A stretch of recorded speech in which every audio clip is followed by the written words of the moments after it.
what he did in Game 1. He started the series off strong with the win, and tonight VA has the chance to close out the championship series and send his team to the World Series for the first time since 2009. Thank you, Lord, and what a ride it's been for Aaron Boone, for Carlos Rodon, second year for Rodon.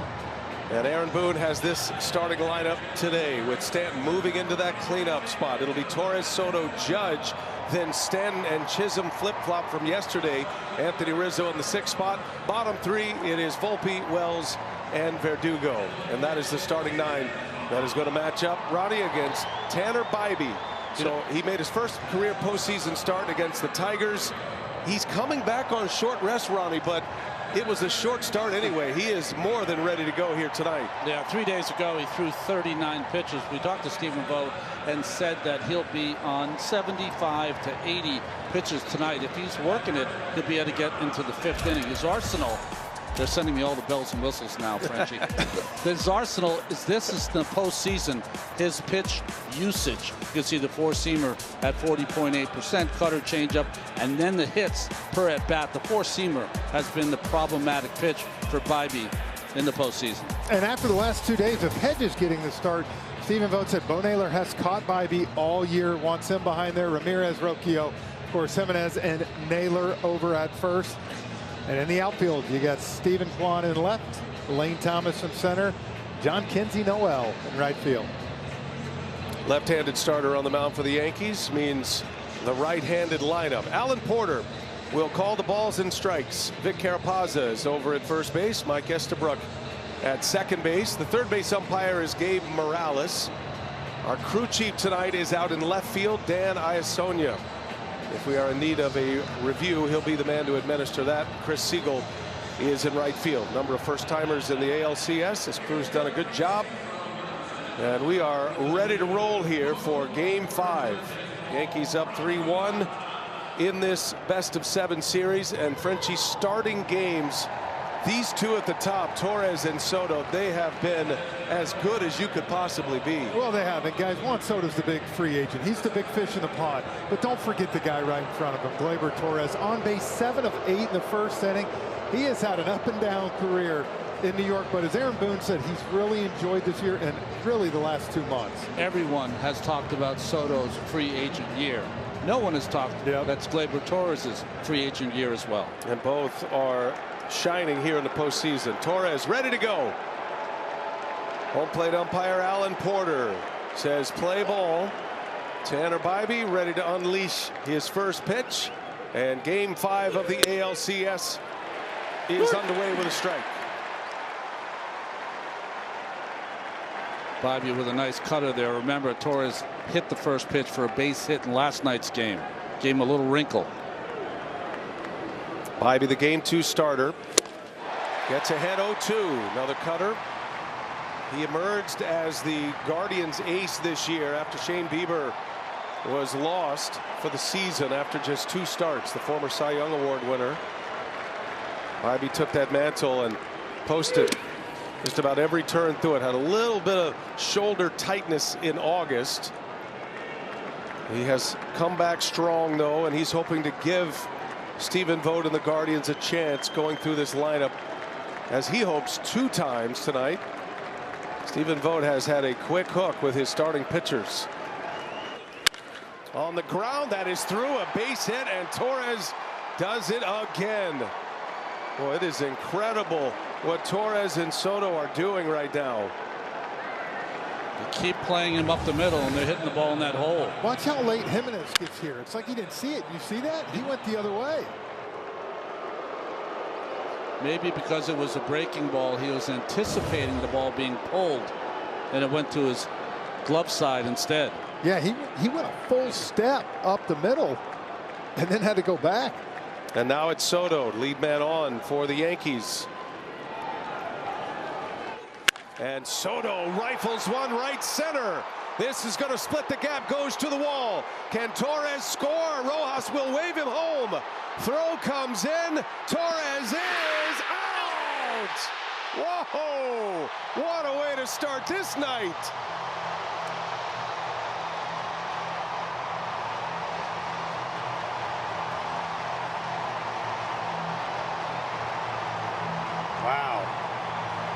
What a throw by Jimenez right here. First of all, look, Soto, again, just stays hot, rips this ball in the gap.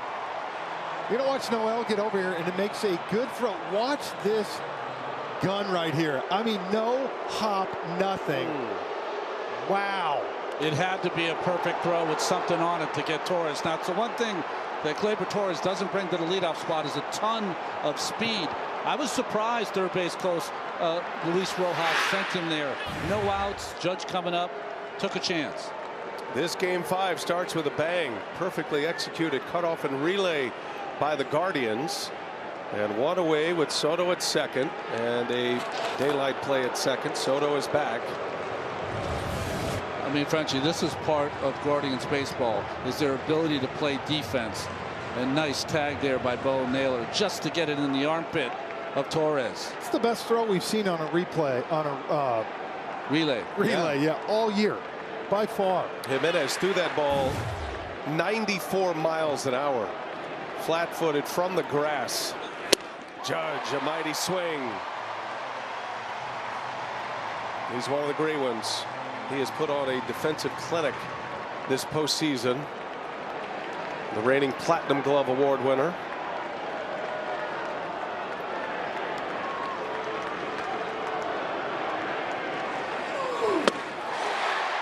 Oh, and 2 to Judge. And you talked about this flat-footed, right? Like, you talked about it being 94. Look at this thing. There's no bounce. If that ball tails, if it bounces, he's safe. Yeah. He had to make the most perfect throw, and he did it in a big situation. Not many second basemen with arms like that. 0-2 to Judge. Fouls it out of play. If anyone should have known about the arm of Jimenez, it should have been Rojas. He was his manager when Jimenez was a Met. Yeah, Jimenez coming from the Mets in that Lindor trade. Frankie Lindor 3 years ago. Gleyber Torres getting patched up as he hit the belly flop trying to get to home plate. No balls, 2 strikes. The count remains to Judge. Bybee deals, and that hit him, drilled him. Bybee comes inside on a 2-strike pitch. Both competitors acknowledge each other. Bybee with some sort of apology there. Judge says he's good, and Judge is aboard. That hurt. It got right in the ribs. Oh man, he turned right into it. Oh. You don't see many guys get hit there. A lot of times they can turn their back to it. That one, yeah, man, I'm telling you, Judge is tough. He is a big man, but that is a rib shot. Yeah. They're going to give him a second. He's waving off Aaron Boone and the athletic trainer. Did you see how fast they just turned around with Judge? Judge? Yes, sir, Mr. Judge. I'll be turning around now, no problem.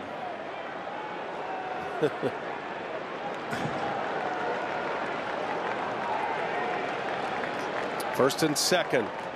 Only out recorded was at the plate on that beautiful cutoff and relay from the Guardians. Giancarlo Stanton, big swing and a miss. So the flip-flop in the lineup. What's that tell you guys coming into tonight's game 5? Chisholm and Stanton flipping in the batting order. It tells me he doesn't care anymore. He's so hot, I'm putting him right behind Judge. Yeah. That's what it tells me. Aaron Boone has been so cautious and protective of the bottom of the order, and what he has been telling us that he is afraid of is unfolding tonight, meaning the last 5 batters in his lineup, 4 of those hitters are left-handed. 4 of the last 5. That creates a big lane for lefties for Stephen Vogt later in the game. That is the reason Boone has been trying to avoid this scenario, but all bets are off now. Well, I think what happened is that you wanted righty-lefty, righty-lefty, so you wouldn't have the 2 big right-handers if they brought Cade Smith in. Well, they brought Cade Smith in, and Stanton hit a 3-run home run, so that's off the board now. Yankees have pierced 2 of the most dominant relievers in the game in this series, and it happened to both of them last night, Cade Smith and Emmanuel Clase. Twice getting to Clase in back-to-back games. Games 3 and 4.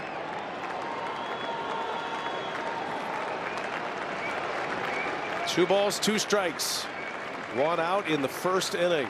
It has been a wild one already. Boy, he has got some power swing going right now. Stanton has just 3 hits in this championship series. The 3 hits have all been home runs.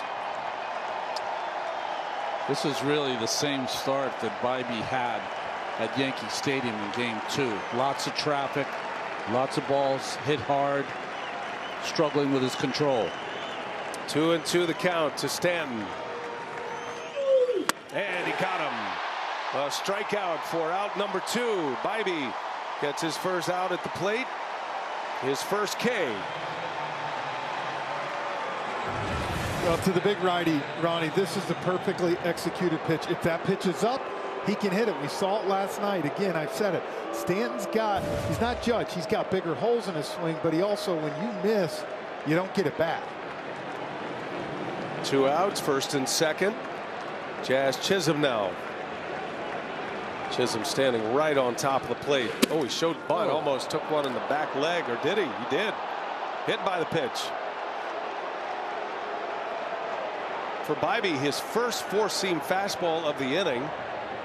And Chisholm hit by the pitch. It's going to be interesting because usually when a guy squares around, his foot sometimes comes out of the box.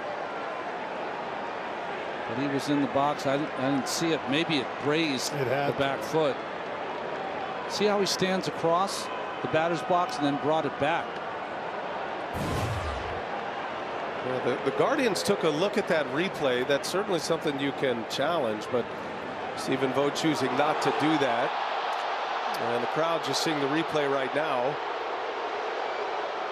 Tough to get those overturned. Sometimes umpires will, in this case, the home plate umpire using his ears more than his eyes, and the double click, I'm guessing, is what gave him the cue that it was a hit by pitch. You know, my issue always when I see that, it just reminds me to 30 years ago, is that when a guy squares around, his left foot will get out of the box. So it's out of the box as the pitch is coming, and as he took it back into the box, that's when he got hit. And I think it's like anything.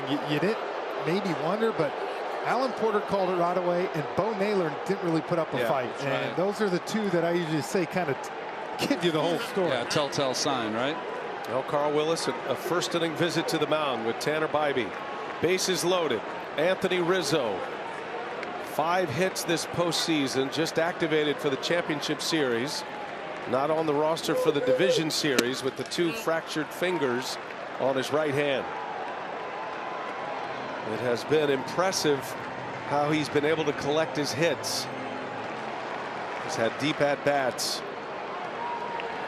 Still does not have a home run or a run batted in this championship series.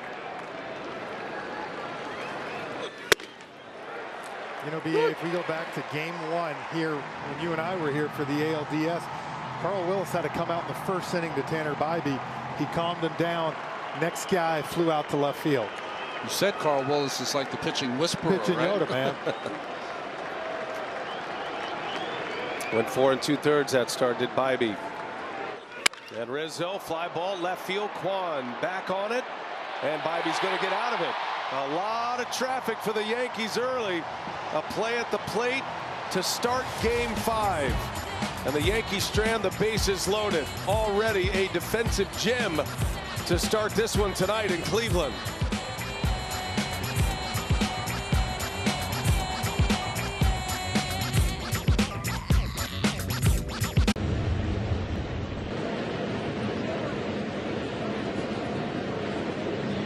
Full top of the first. Now Stephen Vogt and the Guardians. This is how they line up against Carlos Rodon. It starts with Kwan, then Fry, and then Jose Ramirez.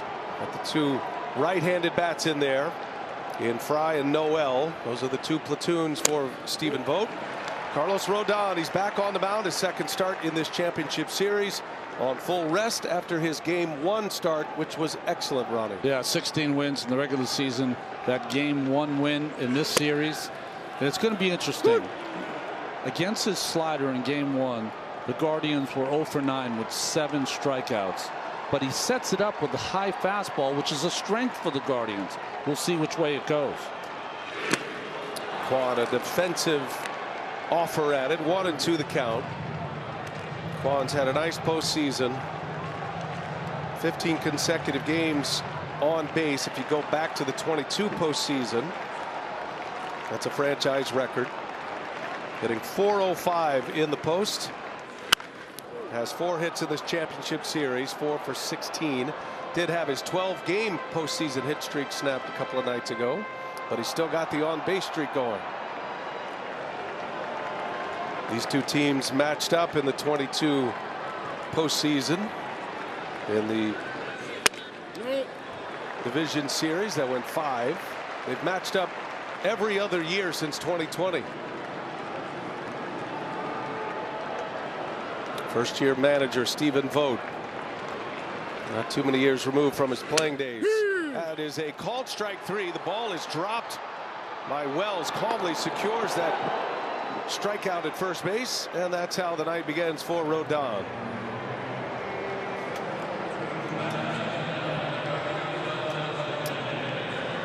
Around the inside corner. Well, sometimes you get those real good hitters because you throw it right at them and it freezes them just for a second. Here's David Fry, the author of the heroics in Game 3, had the walk-off home run. Something Aaron Boone knows all about. Had a famous walk-off home run Game 7, an extra inning home run. Fry's was in the 10th inning. Boone's was in the 11th off the Red Sox. Say this, there's no manager in baseball that just goes after bubble gum like Aaron Boone all game. I asked him what he chooses to wear during the game. He said he layers up. He gets cold on the sidelines. California in that man. dugout. Yeah. He rearranged the furniture at his office here at Progressive Field prior to yesterday's game. It was exactly the same as it was yesterday. Good cut by Fry, fouls it back. Count stays at 0-2. I told you I'm a watch guy, right? And I love how he's got a watch for each of his starters. I think that's awesome. Because you know, you go in the first day, it's like yellow, then a bright blue. You can't see it now, and you know me. How do you pick them out? You feel bad if you're a pitcher and he drops a bad one on you, though, don't you? Or you don't get a watch, or you don't get a watch. Right. I love his reply. We asked him, which is the most expensive watch? He goes, oh, I saved that for Garrett Cole. Gotta be. I saved that for the ace. You know how he just went after Fry? That's how he gets right-handers. You talk about that high fastball, and then the back foot slider is his best pitch. 1-2 to Fry, and he got him. Rodon strikes him out. The cutter from Rodon, back-to-back strikeouts to start his night. So far in this postseason now, and this is the high fastball we were talking about, Rodon has not walked anybody, and he struck out 18. Yep. Well, he got off to such a great start in his division series start against Kansas City. His first 3 innings were almost flawless. He was so dialed in. But then he ran into trouble in the 4th, and that's why all of the chatter about his Game 1 start of the championship series about keeping his mind right, not getting out of what he normally does. He's a very reactionary type player, a lot of histrionics at times. He wanted to be poised, wanted that poker face, as Lauren reported. He was like overly intense. Think about a high school linebacker at the championship game. That's kind of how the attitude he had. Jose Ramirez on the ground, glove by Chisholm. Long throw and close play out is the call. Ramirez, very fast runner. Chisholm has a cannon back there and makes a play. Excellent defensive play by the Yankee third baseman. 3 up, 3 down for Rodon. We're off and running in Game 5.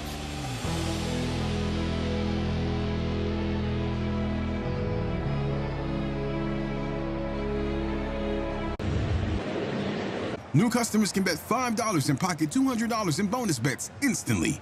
Download the app and use the promo code HEAT when you sign up. DraftKings Sportsbook, the crown is yours. Sellout crowd, Progressive Field, downtown Cleveland. What a big weekend it is here in Cleveland. Rock and Roll Hall of Fame induction ceremony tonight, right next door at Rocket Mortgage Fieldhouse.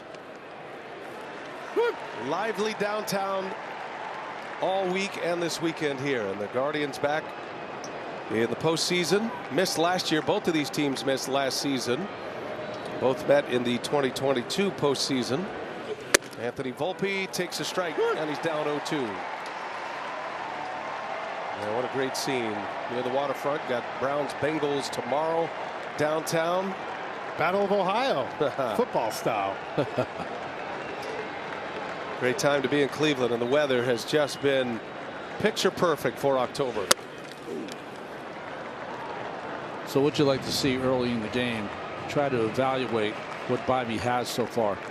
He's so much better than he was in game 2. His stuff looks lively. So he's got the gifts to get this Yankee team out. Will he? We'll see. Got a strikeout. Foul tip into the mid of Naylor. And Tanner Bybee picks up his second K. That's how the second inning begins.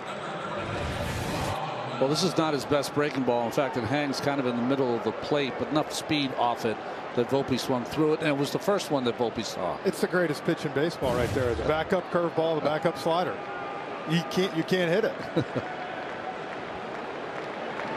Bybee, throughout the regular season, thought of as a command pitcher, a strike thrower, as he pumps one into Austin Wells. He's got an excellent changeup, had a little shoulder tightness in August, but he's been all business and very similar to Rodon. He talked about before his first career postseason start, which was game 1 against the Tigers in the division series. He knows himself, Frenchie, and he said, I have to keep my nerves down as well. I have to get calm on the mound as fast as I can. To your point, Ronnie, he's a guy that gets better if he can survive the first few innings.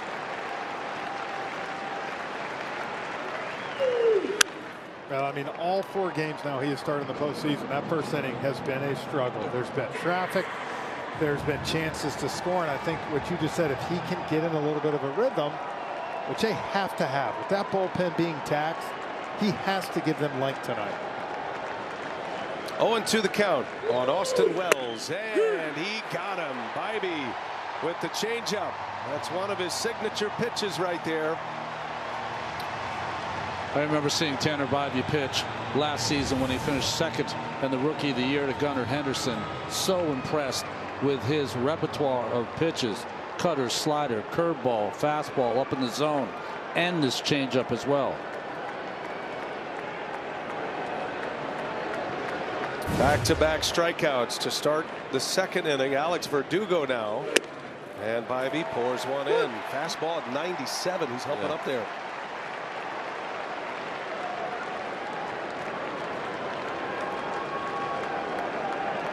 Verdugo 3 for 13 in the championship series. Does have a couple of RBIs.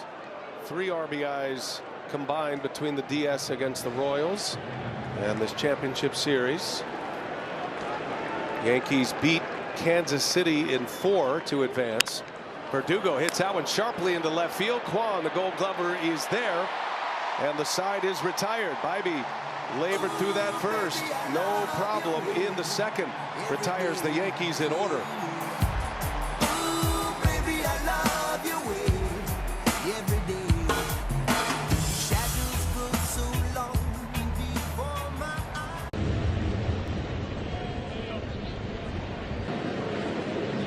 eyes. Game 1 had a 3-run homer. Game 5, which was a week ago today, hit a grand slam. Has made some beautiful plays in the outfield. 2 home runs, 9 RBIs this postseason for Lane Thomas, facing Carlos Rodon to start the second inning. Frenchie, a guy the Guardians got from the Nationals. They didn't do a whole lot by way of hitters at the trade deadline, but this was their pick.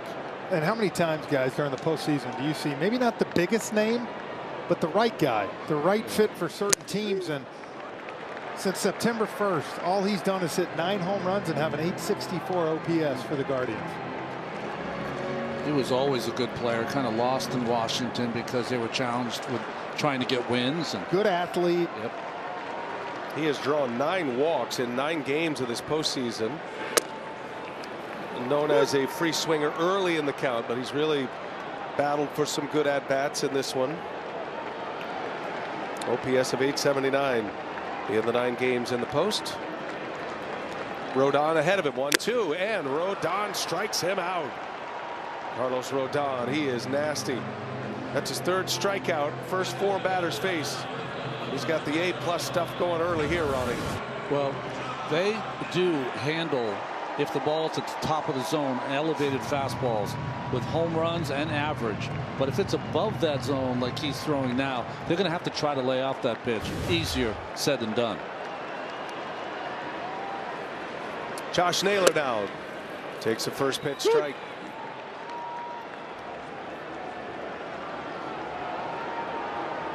Naylor had 2 hits last night, drove in 3 runs, 4 RBIs in the championship series. 2 of his 4 hits in the LCS coming last night. Realize too, he's had 77 plate appearances in his career in the postseason, no walks. Really? Yeah. He's up there to hit. My kind of guy. No slow roller off the end of the bat. Chisholm's throw to first, not in time. It's an infield hit. Big fella getting down the line. What's the old saying, guys? You know, speed kills. Why would you walk when you have wheels like that, Frenchie?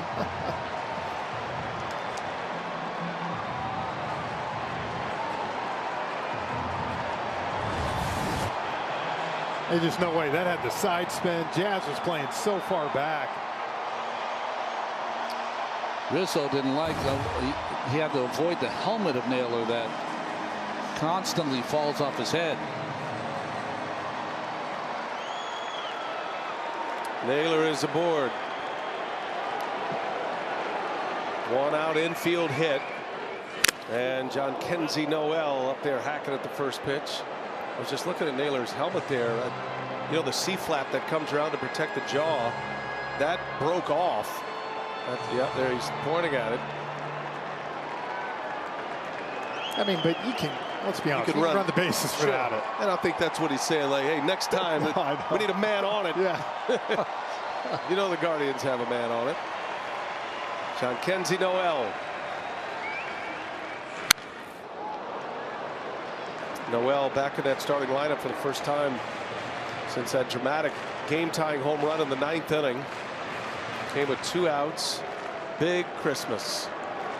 Yeah, his first Noel, his first postseason. He's a rookie. Arrived to the big leagues in late June. Sounded like he broke his bat. That's a foul ball.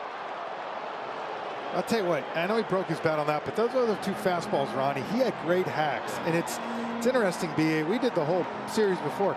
He really didn't square a ball up. Did not have great swings. And it's so funny how one hit like that sometimes can get you in the group. He just missed clipping it last night down the left field line. Well, he only had 1 hit in that division series. I remember it kind of ball off the end of the bat over the shortstop's head, right? Noel burst onto the scene, homered in his very first at bat in the big leagues in Baltimore. But he had been a slumping hitter in the final month of the year.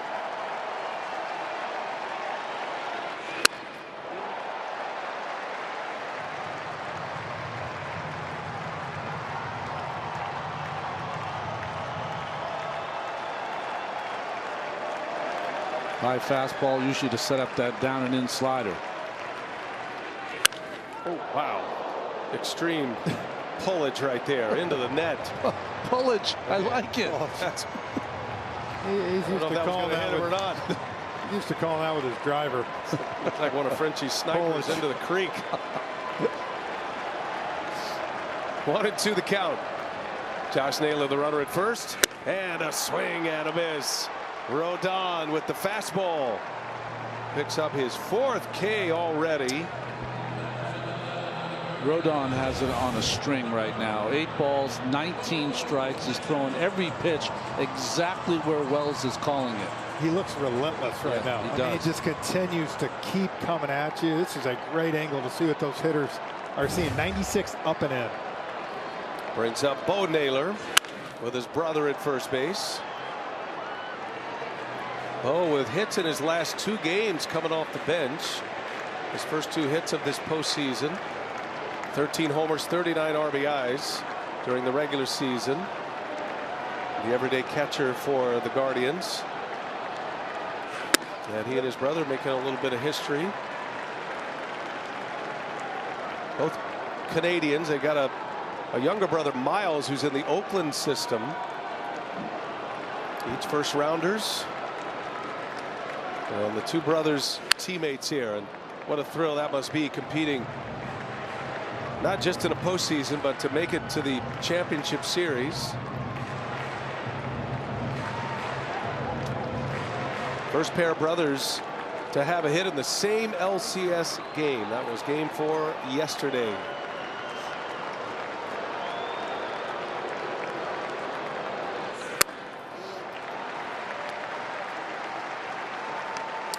Occasionally you get a pitcher like Rodon. Great stuff that can bully a lineup early. That's what he's doing right now. 2 outs, 2-2 the count. Josh Naylor takes off. Bo Naylor fouls it away.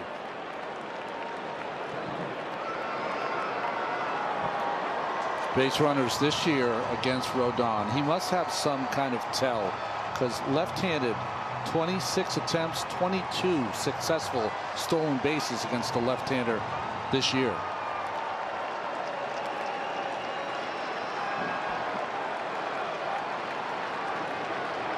Do it again. Another 2-2 with 2 away. Pretty good AB right here. You know, his last 2 ABs have been very good in this series. And Stephen Vogt had told us, he said, you know, not only has he caught Tanner Bybee, but he said he's had some good swings, and he actually thought he was the guy that had a chance to end it last night against Canely.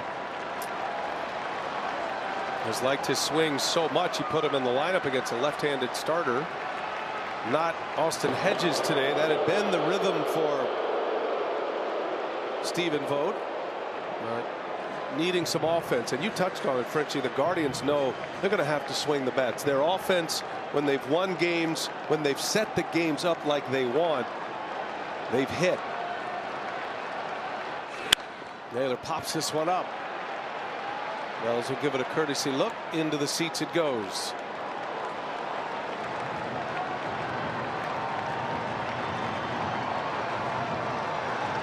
Well, usually for these 2 good ball clubs, first one to take the lead is the one that has the advantage, because you go to your bullpen and lock it down. Who knows if either of these bullpens are locked down tonight? Yeah, well, it doesn't feel that way now, right? Both managers have seen their top relievers give it up in this series. Another good swing by Naylor. He's hanging tough. He's going to see at least 9 pitches in this at bat. Rodon's pitch count to 35. Manageable here in his 2nd inning. That's been the sequence thus far. 8 pitches, 6 of them were fouled off by Bo Naylor. Calmly shakes. Got the one he wants here. And it's in the dirt.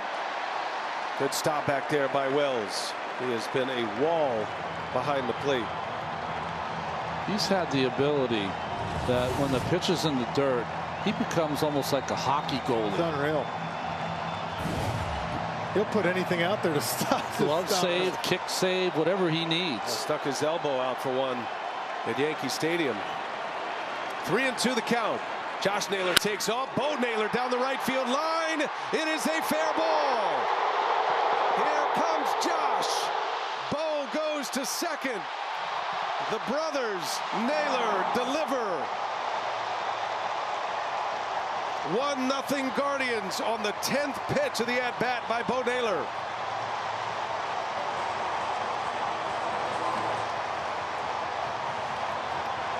I want to talk about a big league at bat in a big game right here. 10th pitch, and turns on this ball right down the line. This is the 3rd out of the last, 4 ABs we've seen it smoke. And man, what a moment for the Naylor family, huh? You know what's interesting there? Rizzo chose not to hold Naylor on. Yeah. He played behind him. Naylor got almost halfway to second. That was the difference. Scored easily. Here's Andres Jimenez. Takes a ball. Back-to-back games. The Naylor brothers with hits in the same championship series game. You ask a lot of teams now, they'll keep that first baseman at first to try to mitigate that big lead on 3-2 count. Or you'll see like kind of a hybrid, right? You'll see a guy 2-3 steps behind just so you hear him, and then the moment he goes, Rizzo would scoop back. Right. First hard hit ball against Rodon. Now, why did Rizzo choose to go back and just play the defensive position? Because of the left-handed nailer. He wanted to make sure he could cover as much position room as he could. And an early point on the board for Stephen Vogt as well. Choosing to go with the left-handed hitting Bo Naylor against Rodon. I just had a hunch. That's what he's saying. Jimenez has already made a great play, impacting this game early with his cutoff and relay throw to the plate, cutting down a runner in the first. Jimenez is swinging a miss. Yeah, right now, I don't know if it's because Rodon's fastball is so hard for these righties in. The 2 hits tonight, the best swings have been from the left-handed hitters in this Guardians lineup.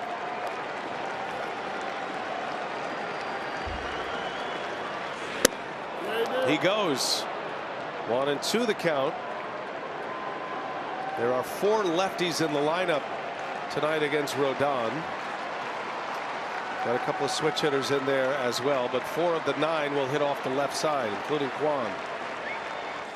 Jimenez, fly ball, left field. Verdugo will put it away, and the side is retired. But the Guardians, behind the Naylor brothers, come up with a 2-out run. Infield hit by Josh. Bo delivers one down into the right field corner. An RBI double. It's 1-0 Cleveland in Game 5.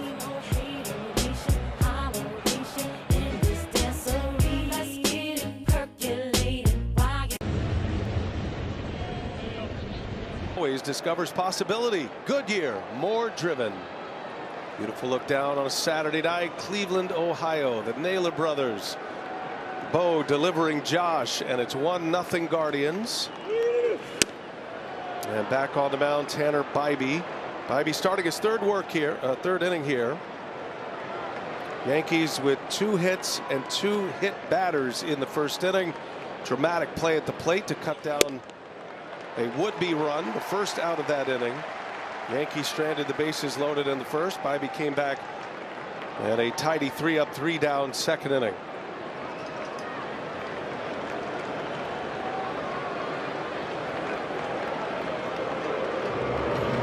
Gleyber Torres started this game with a single. He has been on base in the first inning of all of these postseason games, 9 of them, 8 times.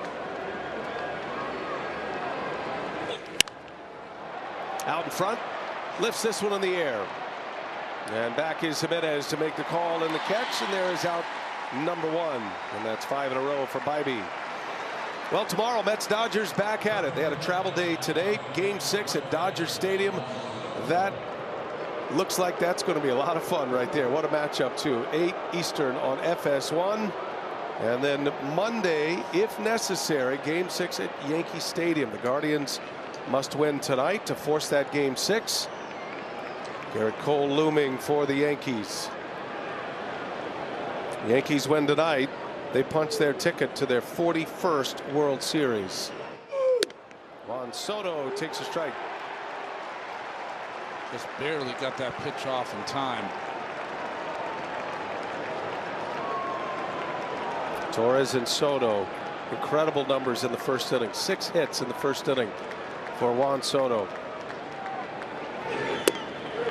A strike. Dropped a curve in there. And it's 0-2. He's feeling it, Bybee. He's feeling it. You can just tell by his body language, the flipping of the ball. But, you know, these next 2 hitters can wipe the smile off your face in a hurry.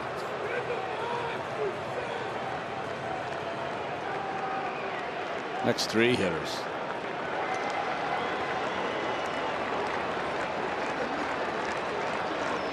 Oh, 0-2 to Juan Soto. You know, guys, when you look at the Guardians, the 3 losses, 2 2/3, 1 1/3, 2 1/3. Their win Matt Boyd 5 innings. Length gives them the ability to not overuse the pen, to mix and match. You cannot go night after night 7 innings with a pen.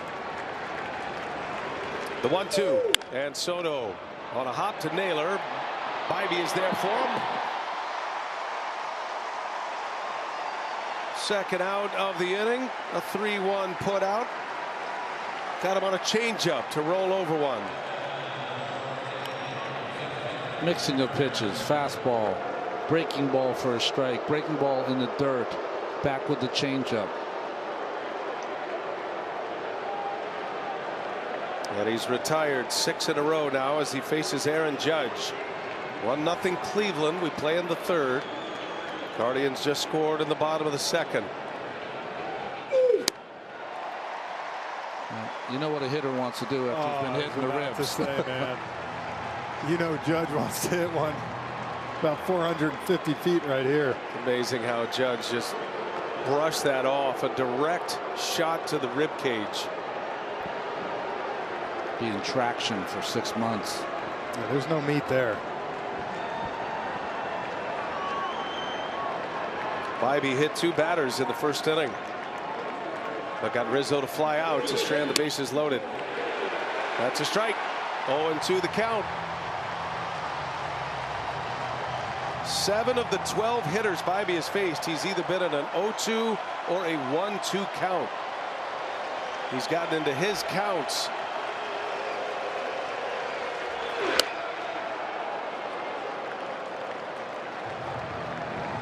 We saw this with Clase the other night. Can't stay one way with Judge. Can't just live outside. You got to fire one inside occasionally to keep him honest.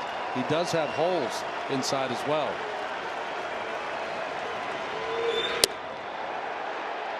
Had a notion, able to check his swing. You ever worry about, as a pitcher, I know it's a little different maybe 25, 30 years ago, but what you did to him last time? No, I mean, you'd want to make another mark in there and just say, hey, listen, I'm still here. I'm living in there. Bybee deals a 2-2 and a swing and a miss. Bybee, little pump of the fist on his way off the mound. A strikeout to end the 3rd, his 4th K.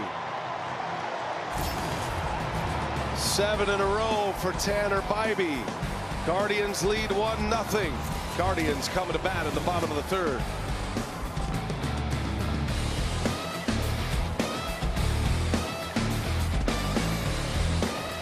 It's presented by Loan Depot. Live wire crowd, Progressive Field, Cleveland. Game 5 of this ALCS. Guardians with a run last inning, a 2-out RBI double by Bo Naylor. Drove in his brother Josh for the game's first run. Brian Rocchio, the number 9 hitter for Cleveland, starts it against Rodon. That home run that Rocchio has in the postseason was off Rodon in game 1. Yeah, the only ball they pretty much squared up that whole night against him. 6 innings in game 1 for Rodon. He looked good. Had 9 Ks. Didn't walk a batter in that game 1 start. It's been an incredible run for him. The way it started as a Yankee. He pitched so well with the Giants, was an all-star, had an out in his contract after the 22 season, and he exercised that option and signed with the Yankees, a long-term deal. But Ronnie, he just wasn't healthy last year. It was one of those years he was fighting himself. He had a forearm injury. What a rebound year he's had in his 2nd year as a New York Yankee. Well, it was tough. He came out of spring training with an injury, and then there was some back and forth. He thought he could come back earlier. They told him they wanted him to rehab it longer, so it was a little battle there. When he came back, he was not good, so he heard the boos at Yankee Stadium. Totally different pitcher this season, but he issues a walk. First walk of the game for Rodon. First walk in this championship series against Cleveland. This MLB season, FanDuel is taking you out to every ball game. Guardians with a lead man on. Back to the top of the order now, and 2nd time around. Stephen Kwan, a strikeout victim in the 1st.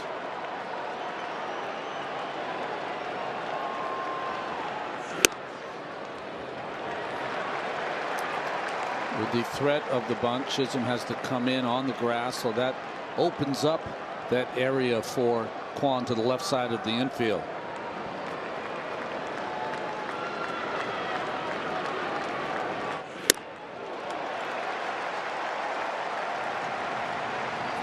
So 3-0 on Rocchio and now 2-0 on Kwan. Yeah. But a lot of times you're looking, as you said, Kwan's kind of looking to go to left field, but every once in a while the lefty, he'll try to hook and pull him. Kwan fouls it away. 2 balls and a strike to count. Kwan had his best power year. Had a great first half. Made the All-Star team, first time All-Star. Won a couple of Gold Gloves in his first 2 full seasons in the big leagues, and this his 3rd season, likely to win another Gold Glove. Supreme defender who can really hit. Off the knuckles a little bit. Fly ball out to Judge, and there is out number 1.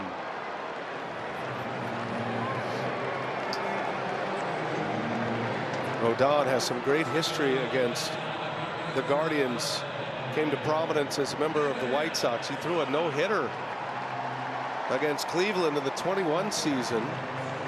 That was a mid-April, early season no-hitter against Cleveland in 2021 as a member of the White Sox. Pitched in this division for a few years, knows this ballpark well.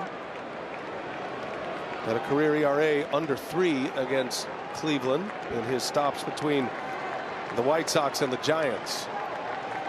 And it covered 19 starts in those early years. Fry fouls it back.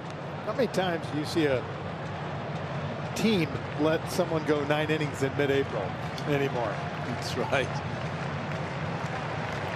Just having one of those magical games. You know, managers have to do it all the time. Where they have to, they don't want to do it, but they know history's being made.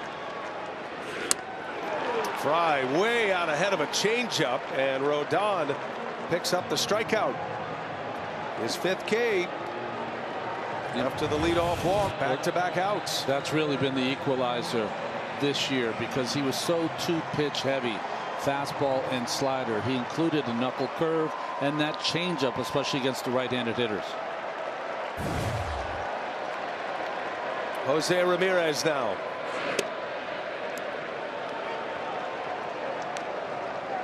Ramirez, 4 hits in this championship series. He's got a couple of doubles. He's homered. Driven in 3 runs. Guardians know they need big games from Ramirez the rest of this championship series. If they have any hope of advancing to the World Series, they'd have to win 3 in a row against the Yankees.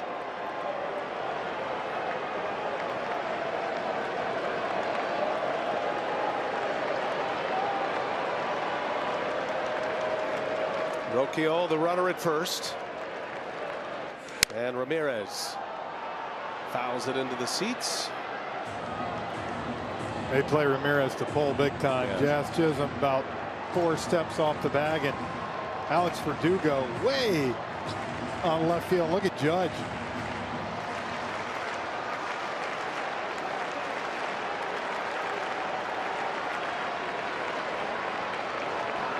No balls, 2 strikes. 2 outs in the Cleveland 3rd. Up and in. Second time he's buzzed Jose Ramirez in this game. Interesting to see after buzzing him if he goes back to that changeup he got Fry with.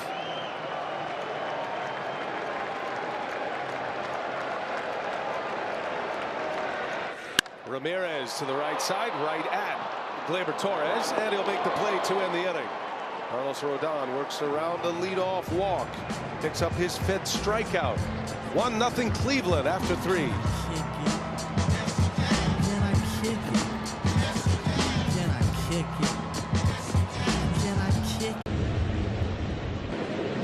Three hits in this championship series, 3 homers. Game 1, game 3, and then last night, off Cade Smith, hit a 3-run blast in the 6th inning. That made it 6-2 at the time. Guardians would come back to tie it. Yankees pulled away late to win game 4 and take a 3-1 advantage in this series. Stanton now Had a home run in the division series as well, so that gives him 4 this postseason, gives him 15 through his first 35 postseason games, and in Yankee history he is matched with the Bambino. And anytime you're on a graphic alone with Babe Ruth, you're doing something special. Of course, all those home runs for Babe Ruth were World Series games. Stanton telling Lauren Jabbar last night he just wants to get to the World Series and win. All business. He celebrated a brief moment. We move ahead. More work to do. Those 35 games, 15 home runs, 33 RBIs, 162 game season, 69 home runs, 153 RBI. Some pace. He's at his best when the lights are the brightest. You know, guys, I think it's interesting too, because if you remember, Aaron Boone said he's got an ability to turn the noise off, right? You think about it over the years, he has been booed a lot in Yankee Stadium. It has not been all pretty for Giancarlo Stanton, but he's been able to continue to come out in these big games and produce. 1-2 the count. And down he goes, Bybee. That cutter has been good for him tonight. Picks up his 5th strikeout. And 1 away here in the 4th. More on Stanton. We check in with Lauren Jabbar. Frenchie, I actually talked to Giancarlo about that a couple days ago. I said, how are you so good at blocking out that noise? He said, well, sometimes there's tougher days than other, but it takes work, it takes practice. He said, I've just gotten really good at zoning in and understanding. I just have to focus on what's in front of me, and it's worked so far in this postseason. And Lauren, these Yankee hitters, Alex Verdugo even mentioned that he's the co-captain. Aaron Judge is the captain, but Stanton is a guy that these players go to a lot, especially when times are bad, when they are down. They have 2 giants in their lineup that are leaders in different ways. They go about their business in different ways, but both are workers. Aaron Boone said he learned from Stanton how to block out some of the noise. The manager of the Yankees is certainly going to get some noise, and Stanton told him good comments or bad comments on social media, they're all poison. Yeah, you're right. I see you got a pitch com issue, but I agree. You think about it too, though. As Lauren said, a lot of the guys, the respect they have, they're in the dugout, right? They hear it. They hear the boos. And look, you come with that big contract, it comes with the territory. Right. But for him, you've never seen him complain. I'll say that. You've never seen him come out of the fans. He takes it like a man. He walks in the dugout, and he goes about his work, and it's admirable. Go ahead, Lauren. I actually asked Aaron Judge about this yesterday, too. I said, what's your favorite part about playing alongside Giancarlo Stanton? He said how he looks at the game, how he studies his approach at the plate. And he talked about him being the co-captain. Aaron told me I go to him in a lot of different situations. Like, what are you looking for? What's your plan here? And he always has a pretty simple and easy approach. He said he's helped him so much in developing his game. Good stuff there, Lauren. Thank you. Got the pitch comm issue worked out. Jazz Chisholm, a swing and a miss. Fastball from Bybee.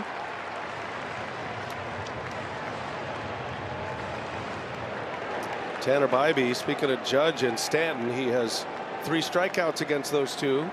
Hit Judge in the 1st inning. And now he is ahead of Jazz Chisholm. 1-2 the count with 1 away in the 4th. Boy, that changeup is some kind of pitch from Bybee. He really takes a lot off that pitch. Chisholm on the ground, hit the side of the mound, and Rocchio makes a play. 2 up, 2 down. 9 in a row for Bybee. Hey, a reminder, stay connected to all things postseason with T-Mobile, the best 5G coverage in the game with America's largest 5G network. You know, BA, remember Stephen Vogt told us that Tanner Bybee came in spring training and said, I want to be the ace. I want to be the guy on the mound. And of course, Stephen Vogt joked, you know, we got Shane Bieber, so you're not. But get in line. You know what? You want to be that guy. This is your opportunity tonight. Your team needs you to take length. They need you to get outs, and here he's doing a great job so far. Anthony Rizzo pulls one foul. Saw a shot there of Shane Bieber, and that was a big loss. And the Guardians have really been trying to figure out what their starting rotation was going to be just to survive the regular season. knowing they had this great bullpen. They did not want this window to close. But you think about the three main starters in this postseason, minus Gavin Williams yesterday. But boy, they could have used a guy like that in a window like this. Rizzo, a fly ball to left. And this is going to be another 3-up, 3-down inning. Tanner Bybee locked in right now. He's retired 10 in a row after a shaky first. 1-0 Cleveland. Guardians coming up.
Philanthropic causes and mental wellness efforts by teams, players in the league. To learn more, visit MLBtogether.com. Carlos Rodon back on the mound for the Yankees. He'll face Lane Thomas, Josh Naylor, John Kenzie Noel. 1-0 Cleveland on a second inning run. And Thomas on the first pitch lines one to Chisholm. Out number one here in the fourth. One pitch and one out for Rodon. He didn't even have to move. Right at him. These are the outs that pitchers forget.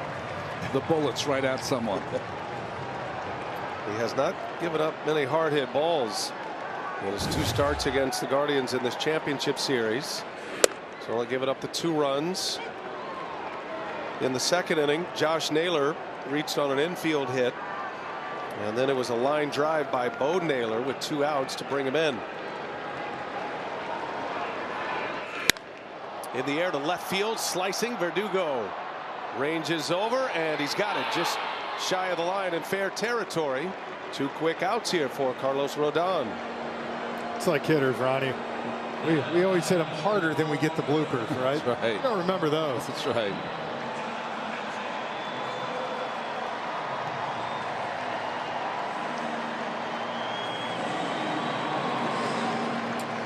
Noel in his first at bat was right on the fastball. Naughty list. He's already got a naughty list going. John Kenzie Noel. His dad here watching him this entire postseason for the first time, watching him in person in the major leagues. Yeah, what a moment, right? It's one thing to watch your kid play when he delivers the biggest hit of the year. I thought Mandy Bell, who writes for the Guardians for MLB.com, had a great line as Noel pops it up. He said his dad only knows him as John Kenzie Noel, but he just got introduced to Big Christmas after his dramatics in Game 3.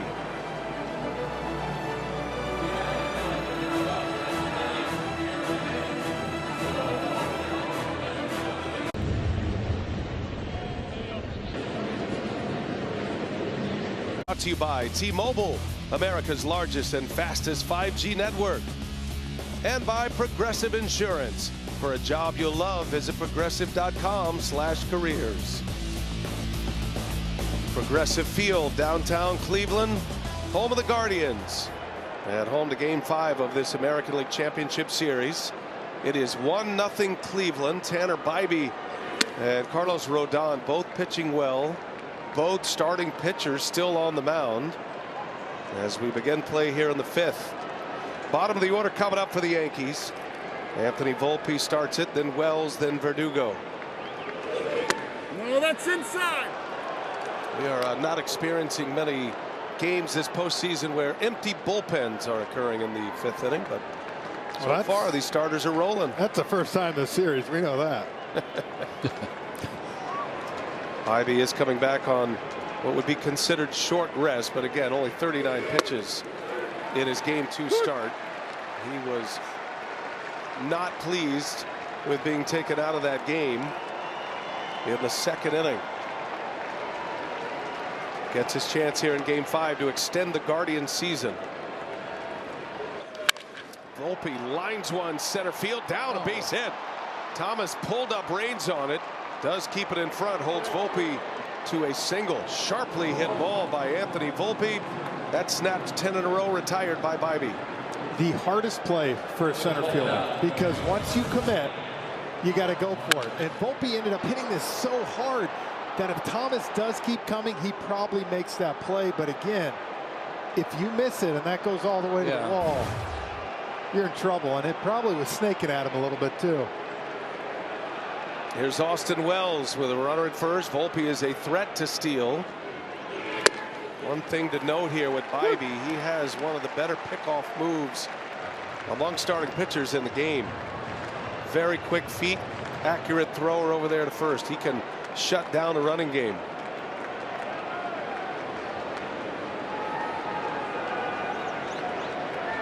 Wells homered last night. Got a chance for 2 here. And the Guardians turn it. 6-4-3 double play. Close play at first. Yankees will certainly want to look at this. What made this so difficult is Jimenez was playing the pull. He had to go so far to just get there.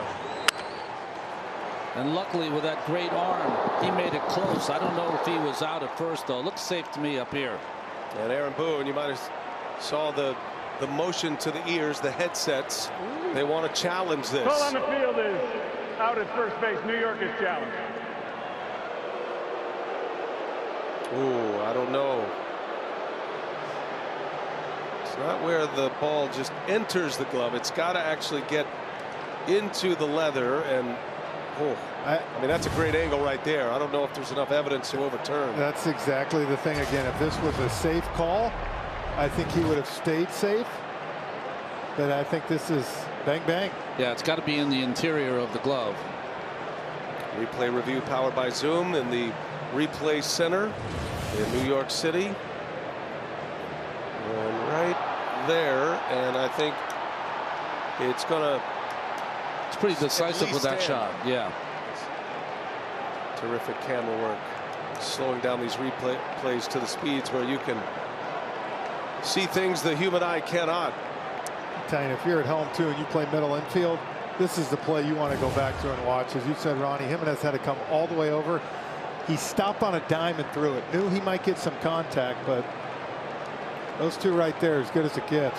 Here we go. After review, the call on the field stands. The runner is out. New York has 1 challenge remaining. Aaron Boone took a shot at it.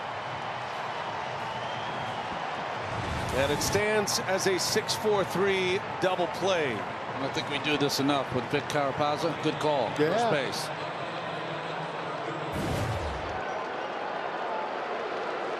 The Venezuelan combination at second base. Rocchio and Jimenez. Those two looked up to Gleyber Torres as well, especially Rocchio. Gleyber Torres from Venezuela says that was the guy I wanted to be. Gleyber Torres was a star in Venezuela as a teenager. Great Venezuelan connection in this series with those 3 middle infielders. 2 outs for Verdugo. Bobby's able to get through Verdugo. Stephen Vogt's got to resist everything in his being about how he's made decisions in the postseason, and he's got to push this kid. This is him at his best right now. Stuff's too good. Yeah. Verdugo into center field. Thomas is there. Tanner Bybee putting together a gem on the mound for the Guardians in this elimination game. Slick fielding Guardians defense. Jimenez has already impacted this game twice.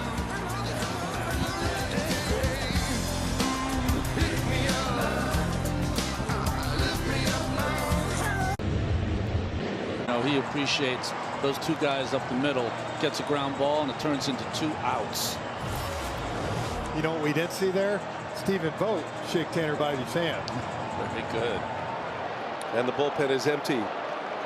Looks like he's going to let it ride. We'll see. It's 1-0 Cleveland. We're in the bottom of the 5th inning of Game 5. Both pitchers going along well right now. Rodon gave up a run in the 2nd inning. The man at the plate, Bo Naylor, with a 2-out, 2-strike double down the right field line. Saw 10 pitches in that sequence and finally doubled. Drove in his brother, who was off and running on the 3-2 pitch that inning.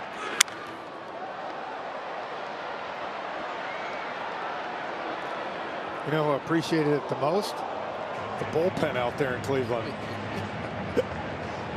Glad the phone didn't ring. Phone's been. You know, we talked about it. Hot. You know, Aaron Boone last night, he told us with Mark Leiter, like sometimes you just got to say, I'm leaving them out there.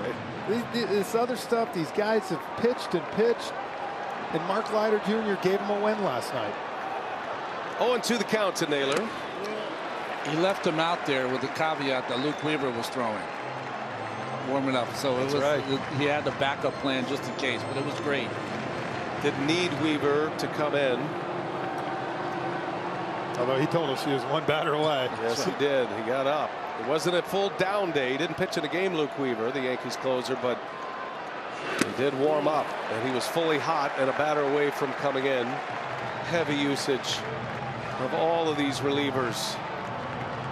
Managers have been so willing to go to their bullpen so early, more so on the Cleveland side in this championship series, but we saw it in the division series. Cleveland and Detroit both going to the pins early and often. Bo Naylor has a knack against Rodon, right? To foul off those tough pitches. Did you get the feeling? I don't know if Rodon can do it or do it well, but an inside heater, something to blow, because right now everything's kind of weighing. You can see Naylor getting out over the plate, and that's how he's fouling those sliders off. 2-2 to Naylor. And it's in the air.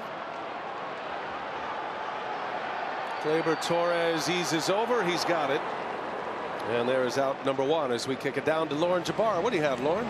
BA, Jimenez and Rocchio have a very special relationship on this team. With Rocchio being a rookie, they say you can't find one of them without the other. They're the 2 Venezuelans up the middle. And Rocchio said, Jimenez is like my brother in baseball. He helped me from my first day of spring training to now, especially how to be in the big leagues. And when we're watching them turn those double plays, guys, it's something magical. It's so fun to watch the pregame part of that. You know, one of the things I love to do is come to the park early and watch you big leaguers do your thing in workouts, batting practice or infield practice, and the way their skill is just so impressive. It shows up in the games, but you really see it when you see the multiple repetitions, and these guys are special. They're both Gold Glove finalists. Of course, Jimenez has been the class defensively in Major League Baseball at second base. And Rocchio for the first time on that list too. That's an opposite field base hit. That's going to go to the fence. Andres Jimenez with a one-out double. Nice piece of hitting there. His 5th hit of this championship series, and a runner in scoring position for Cleveland here in the 5th. What a beautiful piece of hit, and it just let that travel. That was a fastball and just shot it the other way, and now 3 hits for the Cleveland Guardians, all left-handers. Stephen Vogt had a hunch. He stacked some left-handers in there, 4 against Rodon. Now it's Rocchio. That is unusual. Most managers are putting as many right-handed bats as they can against Rodon. His ratio of facing right-handed batters to lefties during the regular season about 5.5 to 1. Right-handers to lefties.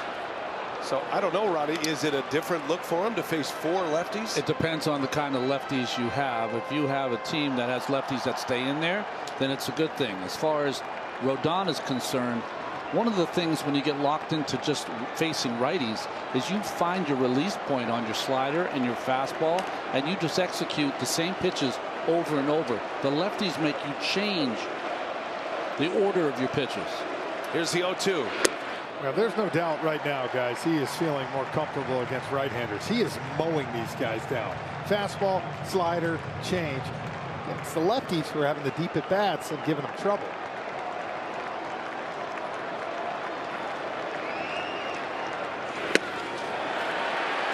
Count evens at 2-2.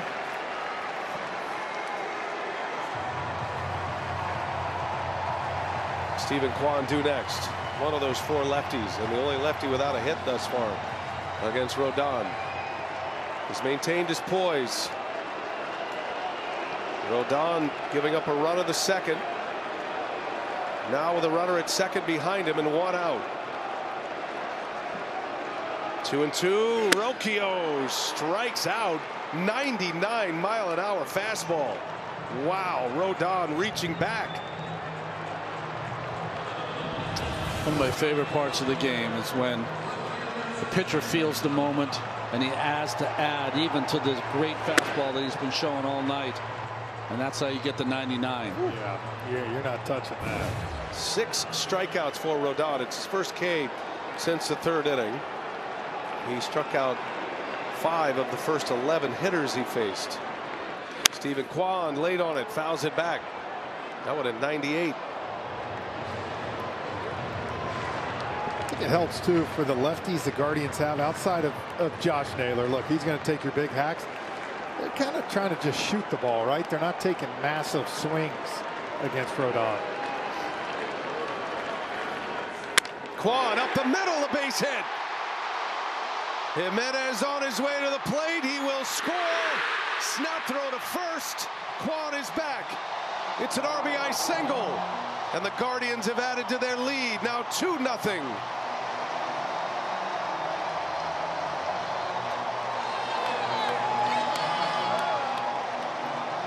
LBA, you just said Kwan was the only lefty that didn't have the hit. He joined the party in a big way. Again, a ball that just, it's not coming in at all, and these batters are diving. And good throw by Judge here, but great speed, obviously, with Jimenez. You saw Kwan. He couldn't handle the pitch up. He could handle the pitch down. And now in the postseason, 10 for 23 versus left-handed pitching. Try to throw behind him, but Kwan aware. Matt Blake on his way out. First hit with a runner in scoring position off Rodon for the Guardians.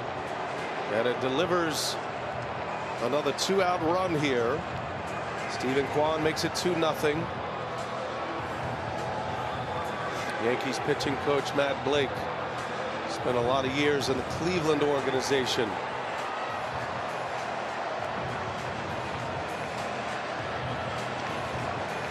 Yankees up 3-1 in this series. Guardians have jumped out to a 2-0 lead. That was a good throw by Judge, but again, with Jimenez's speed, 2 outs, you're going on contact. Tonight, righties 0 for 9 with 5 Ks against Rodon. Lefties 4 for 9, only 1 strikeout. Stephen Vogt pushing the right buttons here tonight with his lineup. Now it's David Fry and a check on Quan, a base stealing threat. And there's Mark Leiter Jr. Rodon very rarely throws over the first twice. He doesn't like to throw. A lefty you can run on.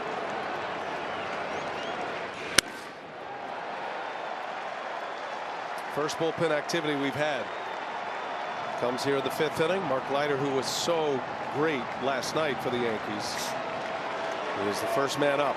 Just added to the LCS roster prior to yesterday's game. 2-0.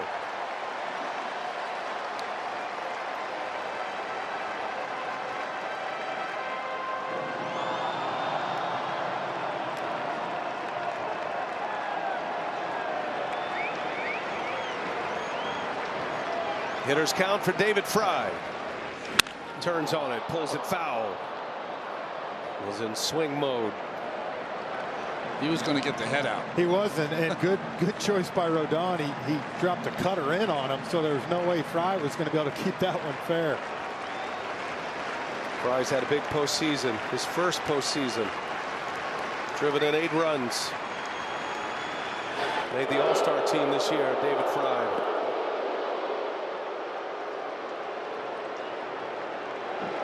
Fry has a bad elbow. He would be an option behind the plate, could play in the field as well on the corners in the outfield. He cannot throw at this point, so he's only a hitter for the postseason, the designated hitter when he does play. Yeah, it's 2-2 now, 2 disengagements. I'd look for Quan to go. Rodon can throw over again, but he must record an out or else it's a ball. You only get 3. Quan stays put. Fry breaks his bat. Fly ball, shallow center field, and Judge cannot get it. Pops out of his glove. Fry on his way to second. Rodon ends up as the cutoff man right there. Judge got a bit of a late break. Big swing by Fry, but he broke his bat, and it just dies off his glove in center field. Awkward dive by Judge. Now watch this, the big swing got him. You see how he froze for a minute and took kind of just a step back. And even Judge, who can run well and so lengthy, just couldn't get to that ball. Verdugo went over the top of him. Yeah. With the hurdle. Just catches his right foot. And that's the end of the line for Carlos Rodon, giving up 3 hits in the 5th. It is the Yankees who are into their bullpen first tonight. 2-0 Guardians, still threatening with 2 outs.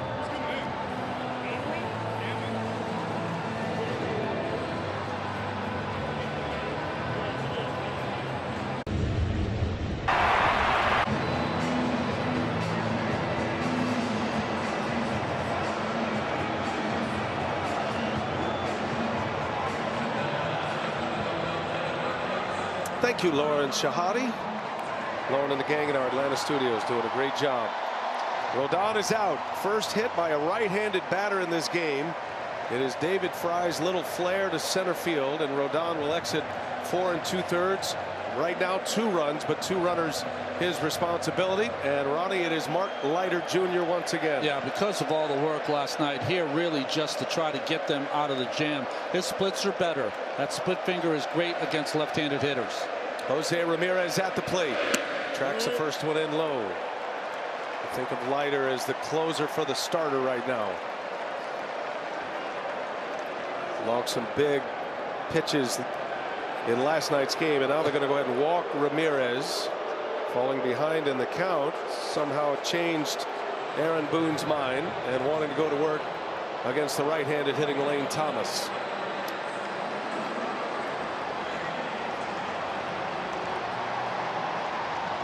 First 5 games, Yankees bullpen sparkled. Last 3 games, though, 10 earned runs allowed. Thomas, first ball swinging up the middle, right there. Torres fires to first in time, and the inning is over. And Mark Leiter Jr. does it again. Strands the bases loaded. But the Guardians get one more. Stephen Kwan with a 2-out RBI single. It's 2-0 Cleveland in an elimination game in Game 5.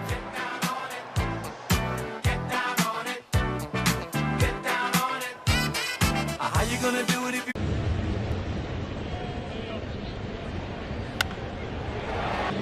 Drive always discovers possibility. Goodyear, more driven. Picture perfect night, a Saturday night. Beautiful October evening here in Cleveland, Ohio. Game 5 of this American League Championship Series. It is 2-0 Cleveland. Yankees coming up against Tanner Bybee. And the moment of truth arriving here for Bybee, and the first man up, Gleyber Torres with his second hit. Stephen Vogt letting it ride with Bybee, with Torres, Soto, and Judge coming up. Breaking ball, and a good breaking ball by Bybee. Better hitting by Torres, who's been red hot. It's a pretty good pitch, first pitch, right? Yeah, I'll tell you this, though. Torres has the ability to hit some bad pitches like that. He's got the ability to cover a lot of the plate, and he's just hot right now. Yankees had a chance in the first inning. Torres was thrown out at the plate, trying to score on a base hit to the gap. Yankees left him loaded that inning. Back up the middle, hits the mound and through for a base hit. Torres and Soto do it again. Just as they started the first, just as Vogt lets a starter ride, the Yankees deliver 2 hits with the big boys coming up. Now, Soto didn't waste any time, right through the 5-hole. Backwards 5-hole. Yeah. He hurt himself on that. The athletic trainer is coming out here, as is Carl Willis, pitching coach, managers Stephen Vogt. So this will not count as a visit. Cade Smith is loosening as fast as he can. He just started throwing. I don't know if he can get himself ready to enter this game with Judge coming up. He could if he left with an injury. That's a good point, Ron. You get as much time as you need in that case.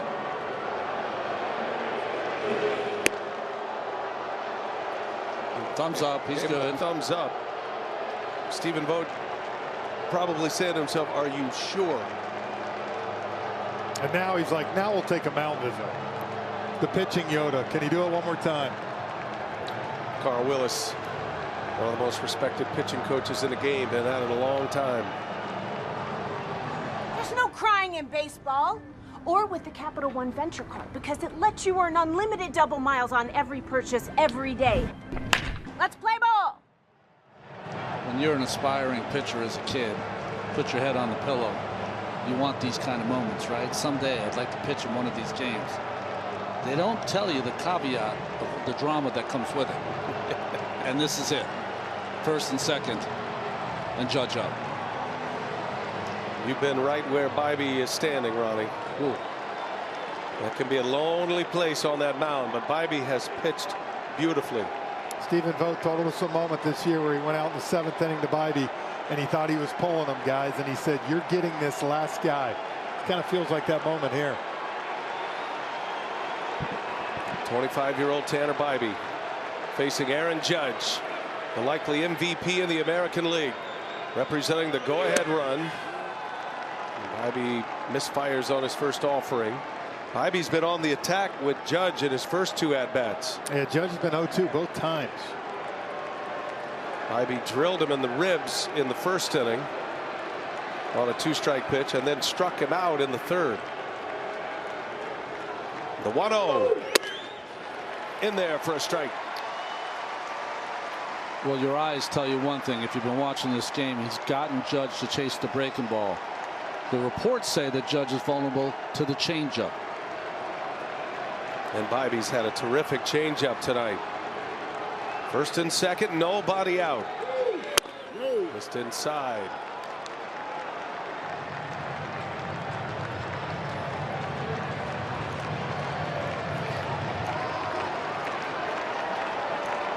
Judge with 2 homers, 6 RBIs in this championship series.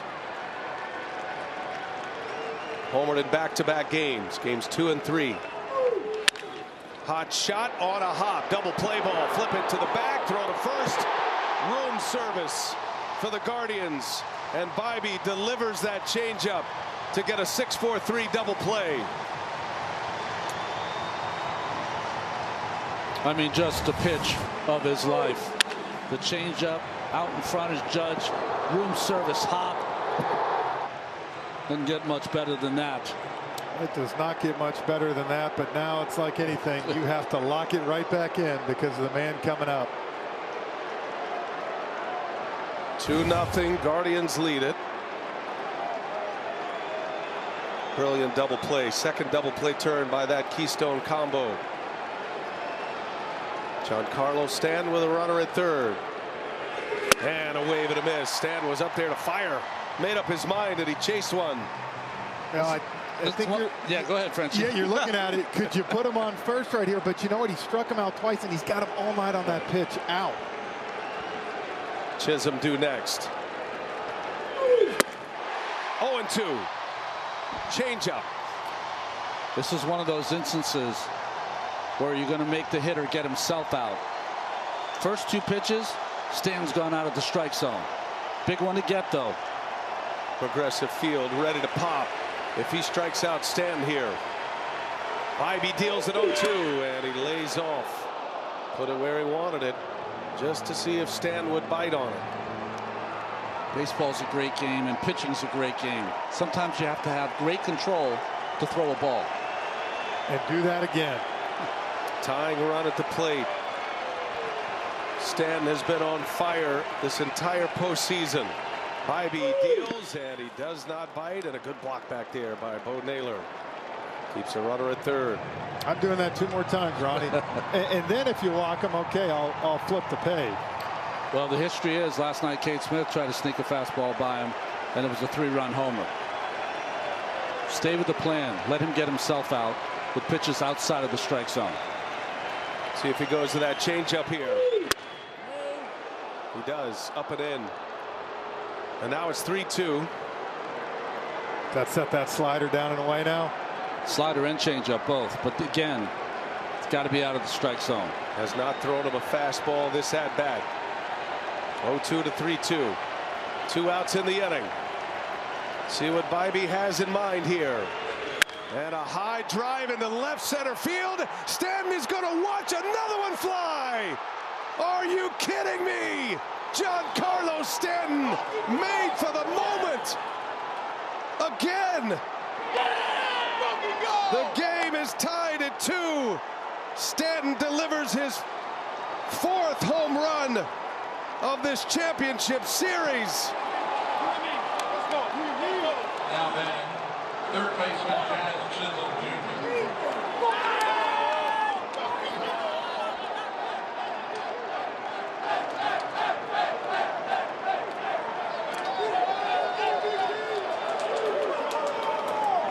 Time after time, Giancarlo Stanton delivering in the clutch. Last batter, Tanner Bybee faces a 2-out, 2-strike, 2-run home run in the 6th inning. And it's a brand new ball game here in game 5. 117.5 off the bat, a 3-2 slider. We talked about it, Ronnie. He had thrown 3 outside the zone. One more, one to kill you, and the man of the hour tied it up here in game 5.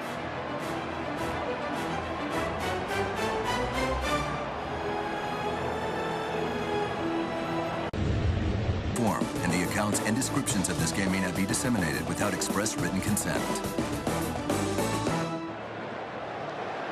All night, guys. 0-2 all 3 times to Stanton. The first time, 2 times he put him away. Look at this view from the plant. 446 feet on a line. Giancarlo Stanton ties this game. His 4th home run of this championship series. Last night in the 6th inning, hit a 3-run home run. His 16th career home run in the postseason in just 36 games. It is a remarkable run. And for Tanner Bybee, he can't stand the thought of it. He was a strike away from getting out of the inning. Cade Smith is on. facing Jazz Chisholm. I remember when I was a kid, I was a voracious reader of any kind of biographies on ball players, and they used to have one on Hank Aaron. It would say that he would occasionally swing at a slider in the dirt to set up the pitcher for later in the at-bat. I don't know if it was an old wives' tale, but boy, it felt apropos there. And one of the most amazing things, guys, he's 8 for 40 now in his career postseason here at Progressive Field. All 8 home runs. He ain't even got a single, a bloop one. Right. Yeah, 4 hits in this championship series against the Guardians. They've all been home runs, timely home runs. Had a 7th inning homer in game 1. That go-ahead 8th inning home run in game 3. And Cade Smith comes on and strikes out Jazz Chisholm to end the 6th inning. But another lightning bolt from Giancarlo Stanton. It ties the game at 2 in the 6th. Guardians coming up.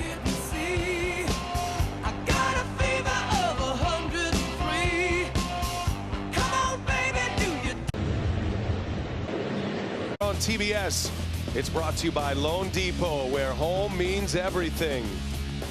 The Yankees go on to win this American League pennant, advance to the World Series. You might be looking at the MVP of this ALCS. Yankees up 3-1 of the series. They have pushed the Guardians to the brink of elimination. Guardians led 2-0. And with 2 outs and 2 strikes, Giancarlo Stanton does it again. A 2-run homer that ties it. And that's where we sit as we begin play here in the bottom of the 6th. Josh Naylor, John Kinsey Noel, and Bo Naylor against Mark Leiter Jr. No, that's inside. Tim Hill getting ready in the Yankees bullpen. Not sure how long you can go with Mark Leiter Jr. Aaron Boone making sure he has backup here. Did the heavy lifting last night, did Leiter. You know, the guys, with the series we've had, wouldn't be right if the game didn't come down to the bullpen somehow. That's right? Yeah, I was surprised that Leiter went back out there. I thought he would be out there just to get the last out, considering how many pitches he threw yesterday. Josh Naylor has never drawn a walk in postseason play. Taking all the way on 3-0. 3 balls and a strike now. 79 plate appearances for Josh Naylor. Has not taken that walk. He is always ready to swing.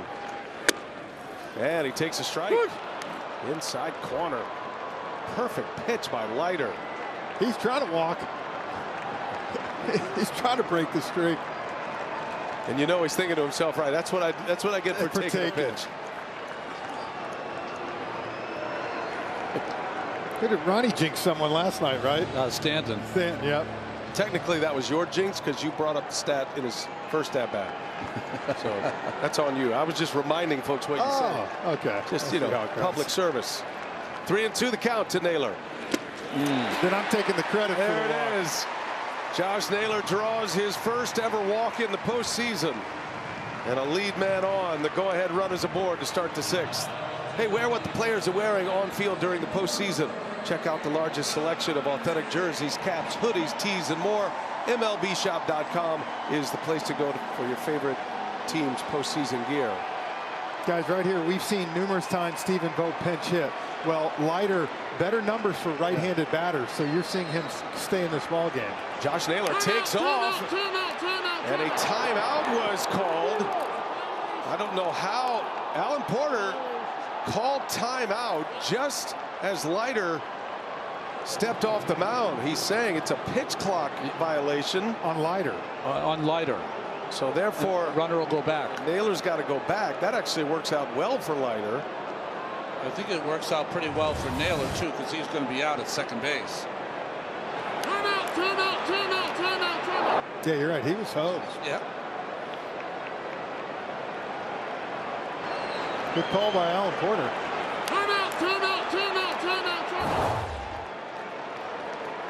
So it's ball 1 after all that. Naylor at first base, and that one just misses. John Kinsey Noel And an 0 for 13 slump going to start this postseason. Noel, 2 hits in the championship series. Took a violent swing. Knows he missed one.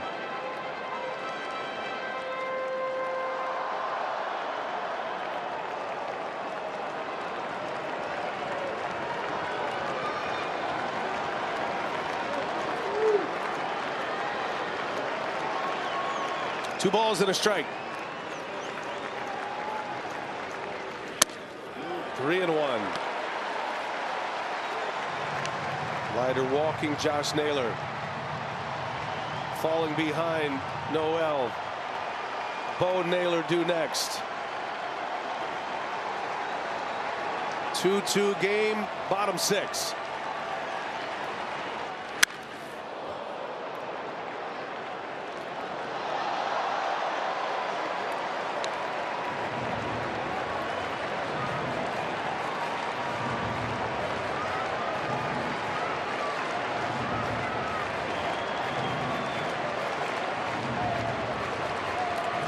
Ready?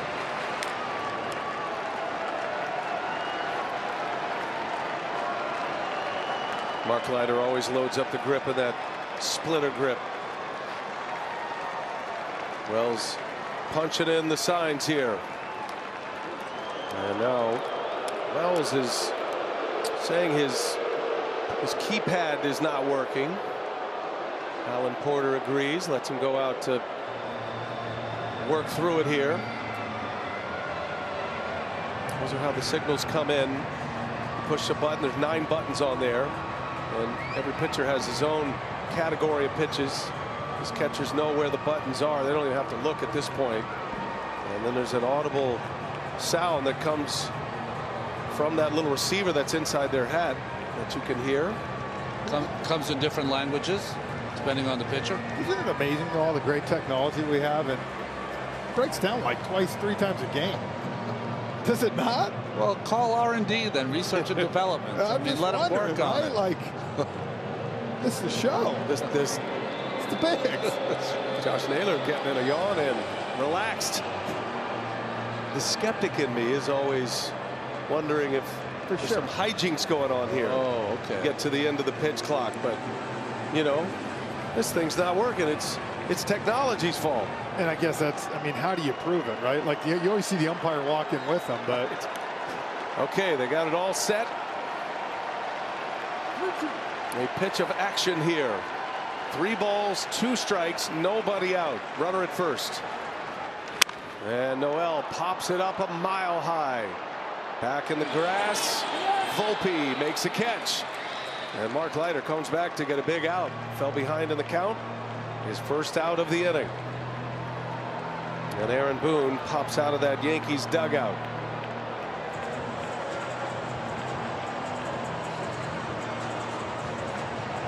Mark Leiter Jr. not even on the ALCS roster. Injury replacement. In the last 2 days, he's given him some big outs. Leiter will exit. Boone goes back to his bullpen. The lefty Bo Naylor coming up. Tim Hill coming in.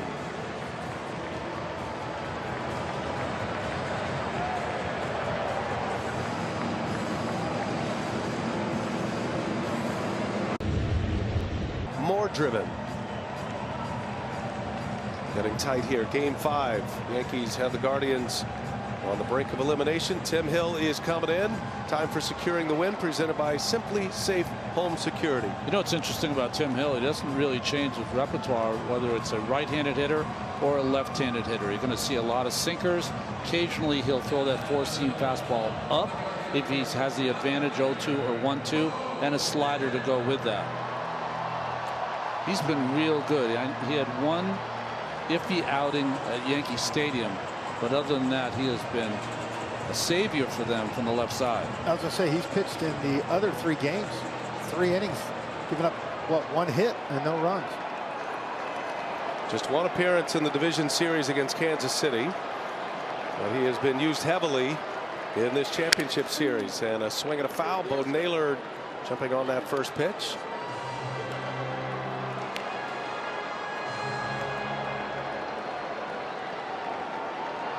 Naylor, a 2-out RBI double, put the Guardians on the board in the second inning.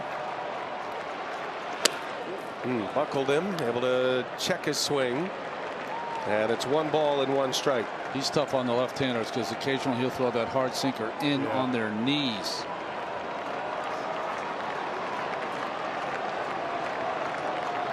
One and one. Naylor, liner, down, base hit.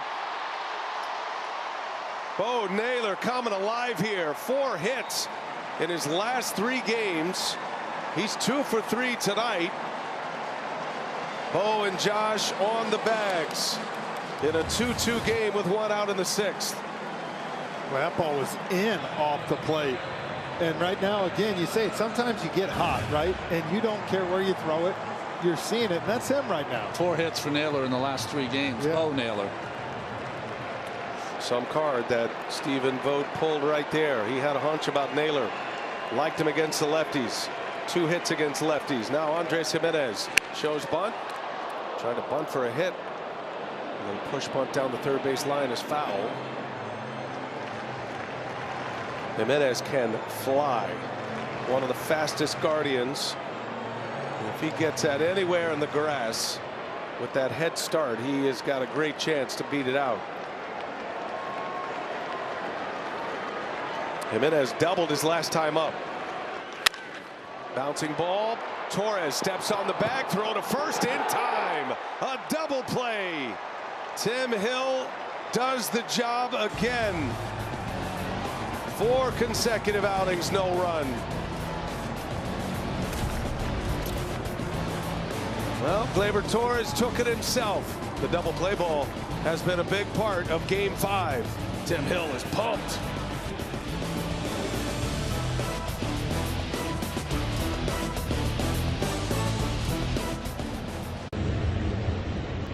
Accessible ways to play our great game. Go to playball.org. Follow Playball on X, Facebook, and Instagram. Progressive Field, Cleveland, Game 5 ALCS. Anthony Rizzo leads off for the Yankees. Rizzo, Volpe, Wells coming up. If anybody gets on, Alex Verdugo. Cade Smith back on the mound. He got the last out of the last inning, and now Rizzo dumps one into left field, a base hit. Anthony Rizzo just keeps on hitting. He's got 6 hits. We've seen him. We did that last night when he got the rally started inside and out one to left field. He's in full hit the ball to left field mode. Will be lifted for a pinch runner. Oswaldo Cabrera for a pinch run and stay in the game.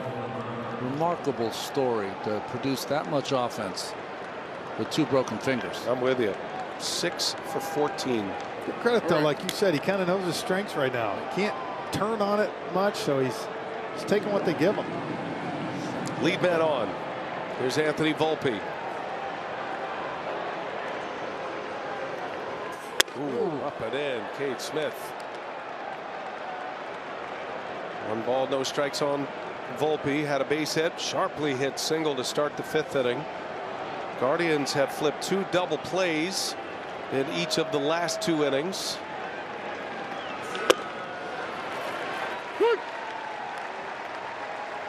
Interesting to see how Cade Smith responds today. The touch yesterday for that 3-run homer. Yeah. Tried to sneak a fastball by Stanton, and he launched it into the bleachers. Similar to what he just did a moment ago. Stanton tied this game last inning with 2 outs. 2-run home run. Guardians were threatening in the bottom of the 6th inning, but a 4-3 double play to end the frame. 2-1 to Volpe. Cracks one to center field. Backing up on it, Thomas. He's got a plate, and there is out number 1. I know this, guys. Whenever this Guardian season ends, whether it's the ALCS World Series, Guardians better send Cade Smith to Hawaii for 3 weeks on a paid vacation. I'm with you. And cocktails included. The manager recognizes the workload, and with 1 out and a lefty coming up, 2 lefties as a matter of fact. Stephen Vogt going to take the ball from Cade Smith. Been an extraordinary year and a great postseason until last night. Does the job here tonight. He'll exit with one away.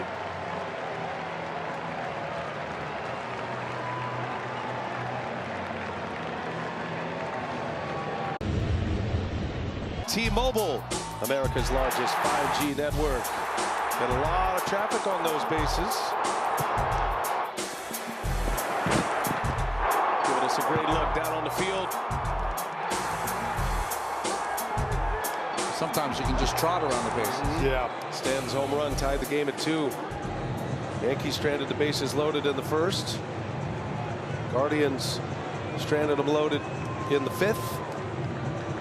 And now it's going to be Tim Herron on to face the 2 lefties at the bottom of this Yankee batting order. Remarkable year by Tim Herron as well. This is his 9th postseason game. Sent him to Hawaii too with him. He's pitched in all but one of the playoff games this year. Guardians' usage of their bullpen has been somewhat concerning, but it has bitten them here in the last couple of games. Herron part of that big 4. Most dominant 4 relievers as a group in Major League Baseball this year. 4 pitchers, all sub-2 ERAs this season. There were 6 in the major leagues this season, and the Guardians boasted 4 of them. Herron's 1. 1 out, runner at first, Cabrera. Bouncing ball, chance for 2. A glove, a step on the bag, a throw to first in time. Rocchio calmly makes that play. 3 consecutive innings with double plays. Middle infielders putting on a show here in Game 5. Herron does the job, pumps the fist. We're still tied at 2. Stretch time at Cleveland.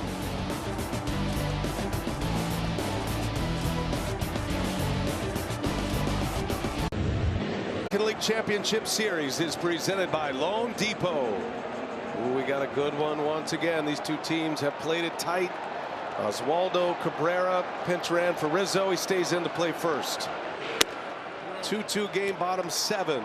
Brian Rocchio, the switch hitting shortstop, will lead off. Yankees up 3-1 in this series. A win away from a World Series. Guardians trying to move this championship series to New York and Yankee Stadium. Be a travel day tomorrow, and then you'd have game 6 and 7 at Yankee Stadium if necessary Monday and Tuesday.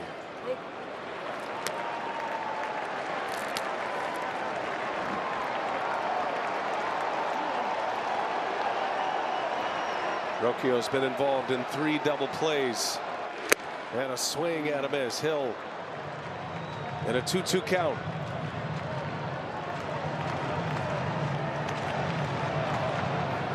Jay Cousins, nearly 30 pitches last night, preparing to enter. Here's a 2-2, late on it, and that'll bounce foul. That probably shows you Clay Holmes and Canley's down tonight. An advantage Aaron Boone has with a 3-1 series advantage. Be a little more protective of your bullpen. He's not down. Swinging a foul. Rocchio stays alive. I think you'd like to keep everyone down unless one of the teams takes the lead. Yeah. Then everyone's up. Maybe not Canley because of the number of pitches he's thrown. But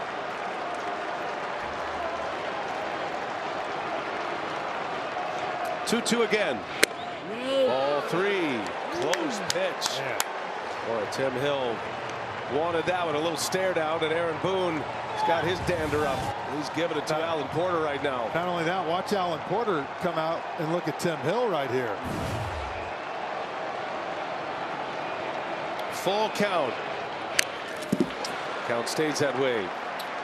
I think when you're umpiring with Tim Hill pitching, you see so many balls on the knees that it almost surprises you when he throws one at the top of the zone.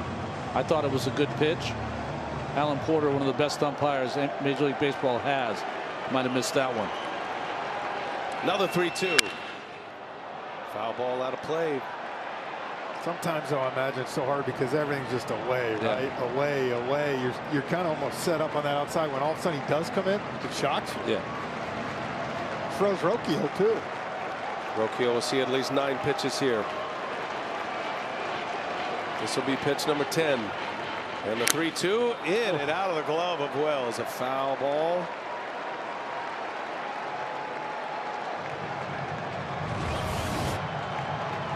I mean, that ball coming belt buckle high. Yep.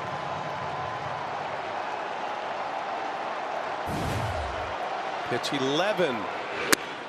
And another one misses. Similar spot. Alan Porter's giving it back to Tim Hill now. Hill immediately started barking at the home plate umpire. He ripped that mask off. Tensions are high right now. Rocchio draws the walk. Hill thought he had him twice. And Matt Blake on his way out. Booney yelling to Alan Porter, those are strikes. That one ripped down by Wells back into the strike zone. I thought the other one was a better pitch than that one. Yeah. You know, you're so into it sometimes. Your brain just goes haywire. When you're the pitcher out there and you thought you made a good pitch, you know every batter, every out is so important. I just think more than that. I think too, Hill's probably, how does he take both those, right? Like as a hitter, man. Rocchio is aboard, a leadoff walk. Back to the top of the order now, Stephen Kwan.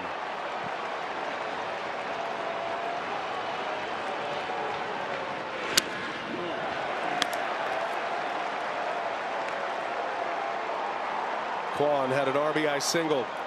Came with 2 outs in the 5th inning. Put the Guardians up 2-0. Stanton erased it with a 2-run home run. Also came with 2 outs in the 6th inning. Kwan just takes such good at bats against everyone, of course, but against left-handers in the post, he's 10 for 23. Bit better against lefties this year. Kwan turns on it. Gloved by Cabrera. Steps on the bag. Puts the tag on for the double play. Tremendous play. Oswaldo Cabrera just into the game defensively at first.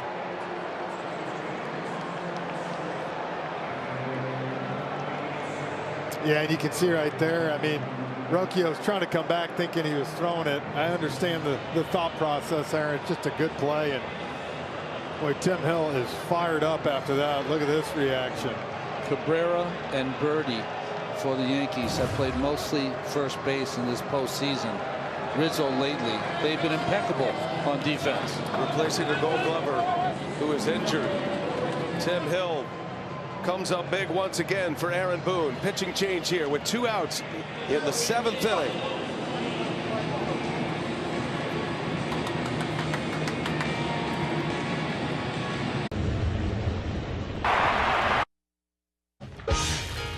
You're as cold as ice. You're willing to sacrifice our love.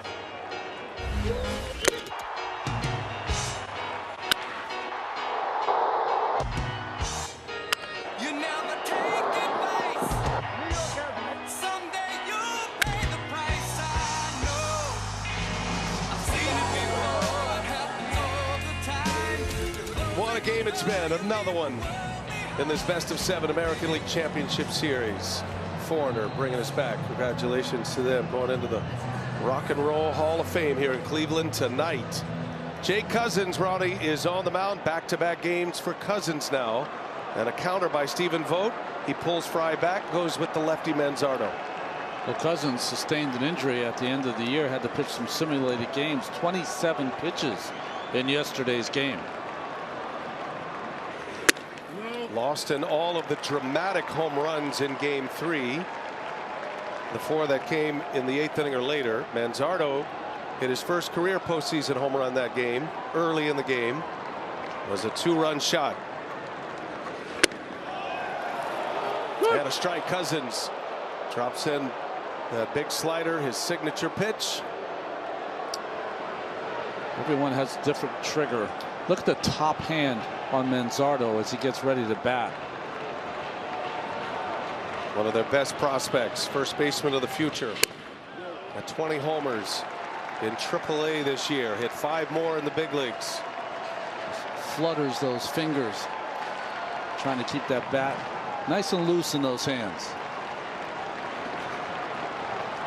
2 balls and a strike. 2-2. Cousins. Another good breaking ball. It's just hard with Cousins because of that slider and how good it is. If you take big swings like that, you're going to come up empty majority of the time. I mean, that is his pitch, one of the best ones in baseball. Cousins out there to try to give Aaron Boone maybe 1 out to try to get out of the 7th. Manzardo takes 3-2 now. Meza preparing in the bullpen. Remember, you have to face 3 batters unless you finish an inning. Cousins, a lot of work last night. Stress pitches in last night's game. Manzardo, a swing and a miss. Jake Cousins delivers a big K for the Yankees in the 7th. Yankees get a double play, a strikeout to end the inning. And we are headed to the 8th in a 2-2 game in Game 5.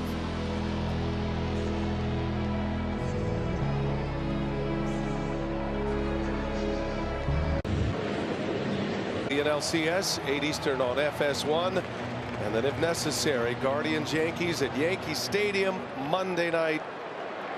We'll have it right here for you on TBS, and it all streams on Max. Tim Herron back on the mound. Alex Verdugo leads off, takes a strike. Herron 3 pitches, inducing 2 outs. He got a 6-3 double play to end the 7th.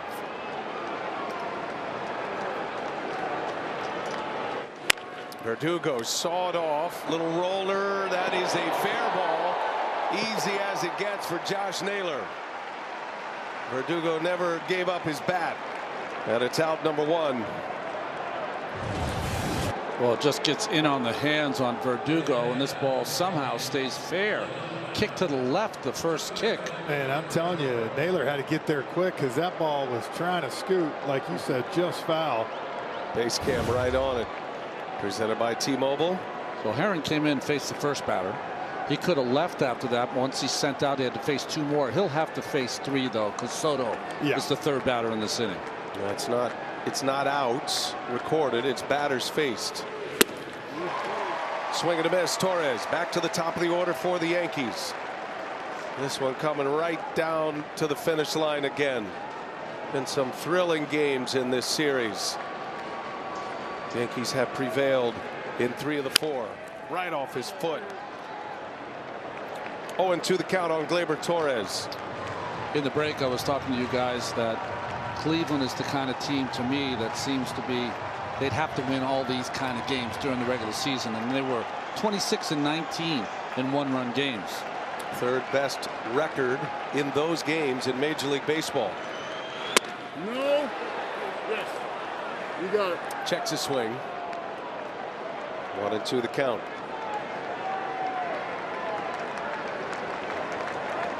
Herron's giving him 3 outs. He's got the lefty Soto due next.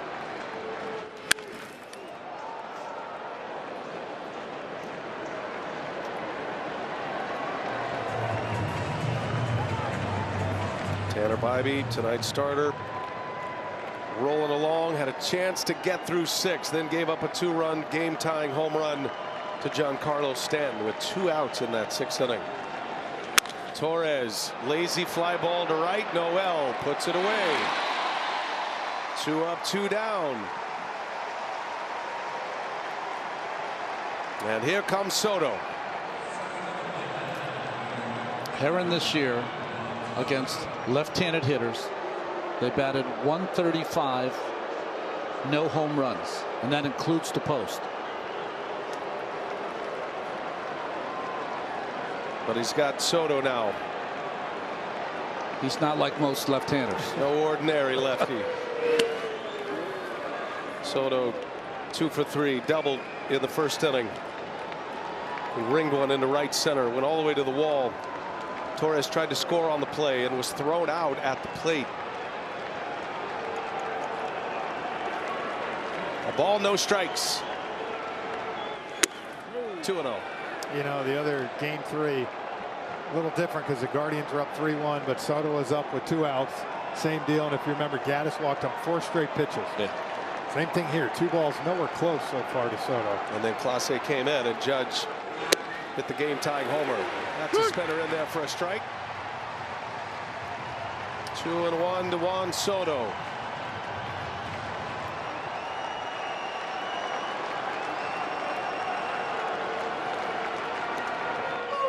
Soto on the ground to second base.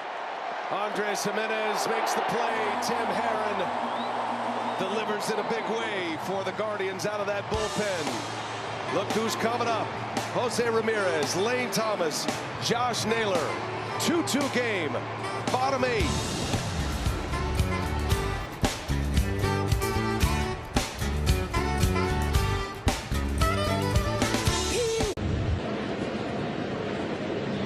Ball. Download the MLB app today.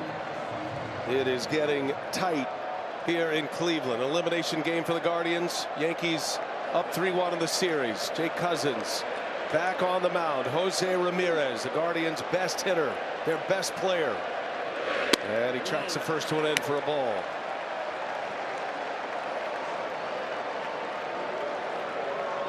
Cousins, a strikeout of Manzardo to win the 7th. Had the option to take him out. Now he has to stay for 2 more.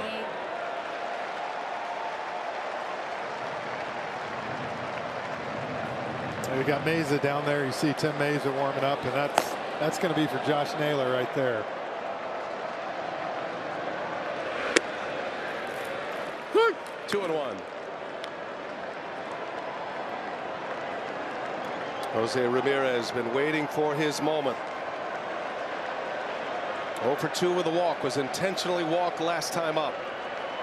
The 2-1 and a swing and a miss. That slider by Cousins. It's his go-to pitch. Supreme confidence in that pitch in any count. The down and in breaking ball is the pitch that's hurt him here in this series.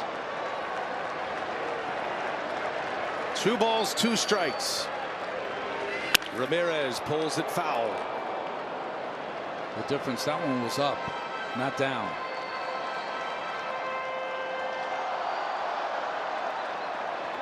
Saw with Manzardo, he got him a 3-2 after 2 or 3 of those. He went 95 sinking away.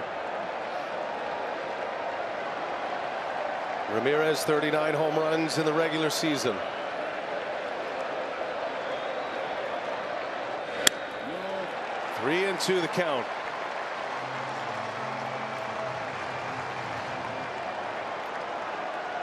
Lane Thomas due next.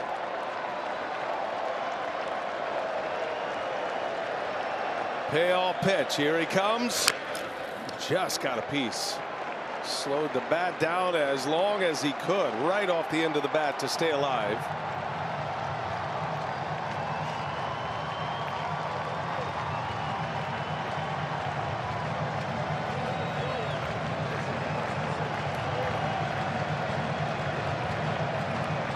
What a job Herron did. 5 outs. Key double play to win the 7th. 3 up, 3 down in the 8th. Left Judge standing on deck.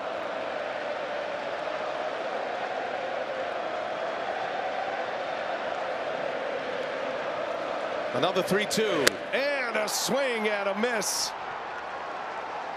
Jake Cousins goes with the fastball to get the strikeout, just as he did Manzardo. 2 batters faced, 2 strikeouts here, Ronnie. After all those breaking balls, just the execution of this pitch. Unbelievable by Cousins, just up and in on his hands. Ramirez likes to swing the bat. Now it's Lane Thomas. Ooh. Throws it to the screen.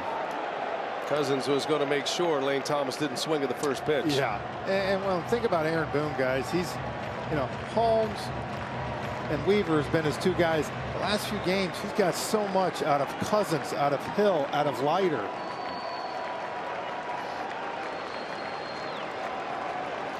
A ball, no strikes on Thomas.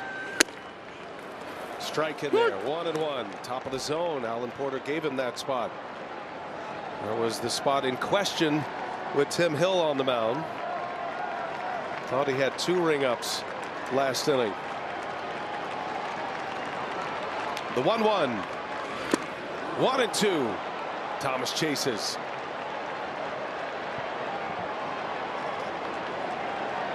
Cousins has the kind of breaking ball, just hisses on its way to the plate. Just all arms and legs coming at you. Hard breaking ball. 1 ball, 2 strikes. Lays off at that time. That's a tough thing when you face a guy like this as a right-handed hitter, because he gets you leaning. But with the control he's had tonight, if he goes 94 in right here, it's just so tough to square it up or do anything. Ooh, had a good rip at it. Went to the fastball. Thomas fouls it away. Was ready for it, though.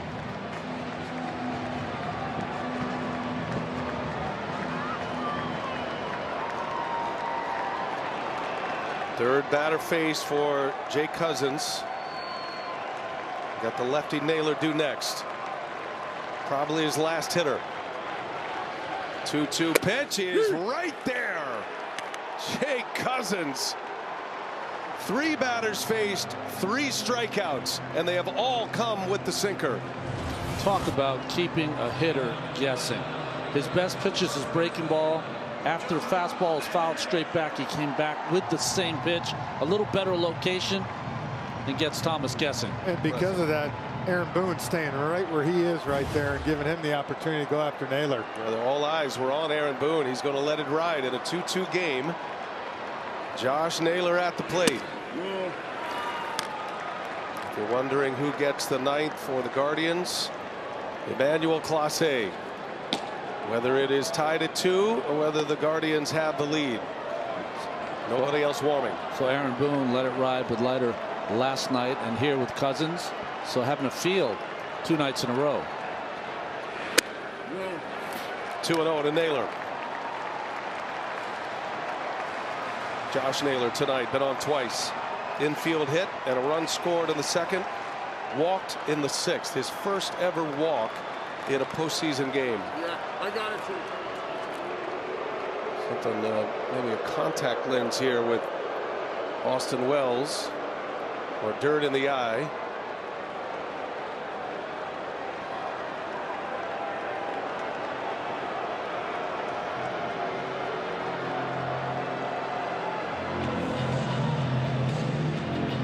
Only adds to the drama here.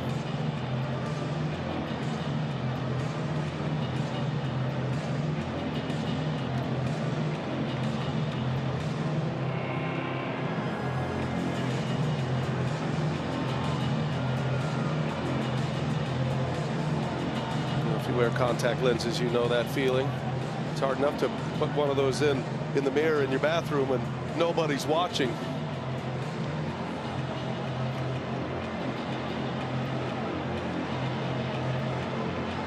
Trying to wipe around that eye, make sure they don't wipe on the eye black, right? Can't mess that up. Just making sure he can see here. Yankees rookie catcher. You know, Ronnie, sometimes you always go to with thinking about a matchup if you're Aaron Boone here, right?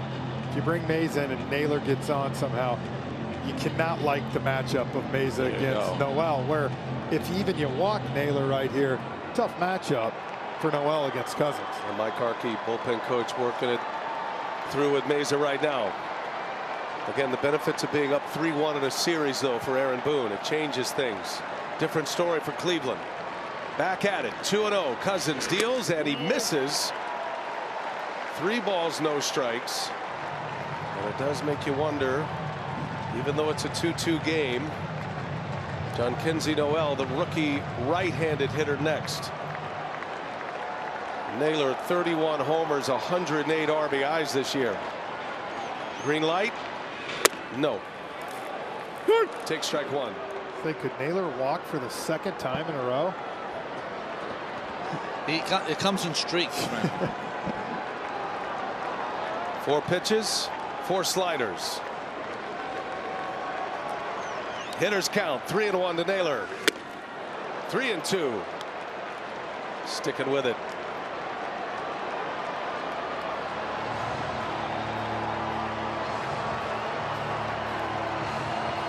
That's all he's seen. Well, semi-sequence there. Just the same pitch. Everything's coming here. His strikeouts have come on the fastball. Naylor asked for it, is granted his lone timeout. Boy, what a job Yankees bullpen is giving him. The middle relievers the last 2 days. Hill and Cousins tonight. Cousins 3 Ks already, deals a 3-2, and it is ball 4. Josh Naylor draws the 2-out walk, puts the go-ahead run aboard, and sets the stage now for Yankees Noel.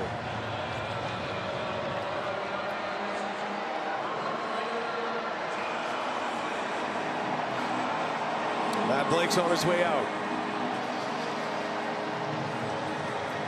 Don't throw him a changeup in the middle of the plate, I think would be the recommendation. Well, I think the good news for Cousins, he doesn't throw a changeup. That's right. There you go.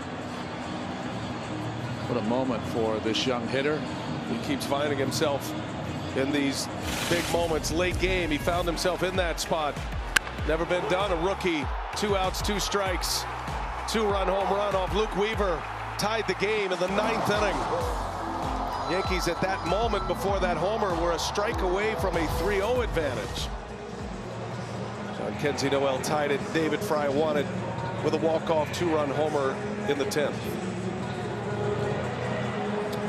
The hard part, I think, for a young hitter here is he's been watching. He's seen how many breaking balls Cousins has thrown. But, you know, his strength is the heater and getting on that heater. You can't give up on that pitch until 2 strikes. And that's where I think you learn from Lane Thomas, right? You see, you're going to get more sliders, but if he sneaks that heater, you got to be ready to pull the trigger.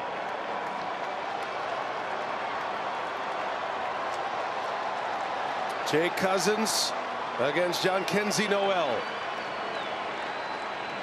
Swing and a miss. First pitch slider from Cousins.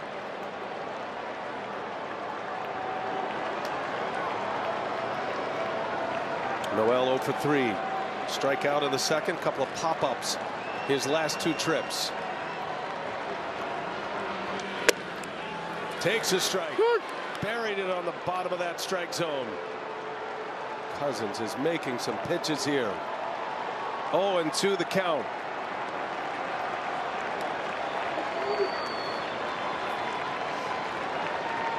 See what he has in mind. Here he comes. And a swing and a miss. Jake Cousins.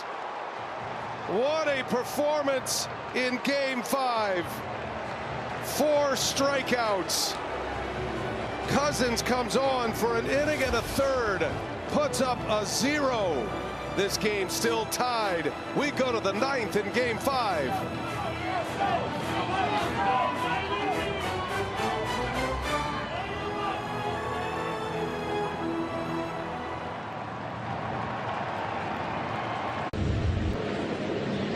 Most dominant closers that has stumbled on hard times in this postseason, and he has Judge and Stanton to start it, Jazz Chisholm after that. The 2 guys that went deep back-to-back in Game 3 off Class A. First one's in there for a strike. We were talking about, was he going to change the game plan? One of his strengths during the regular season was that cutter inside. He throws it right at the right-hander's hip and bends it over the inside corner. That was it. Strike 1.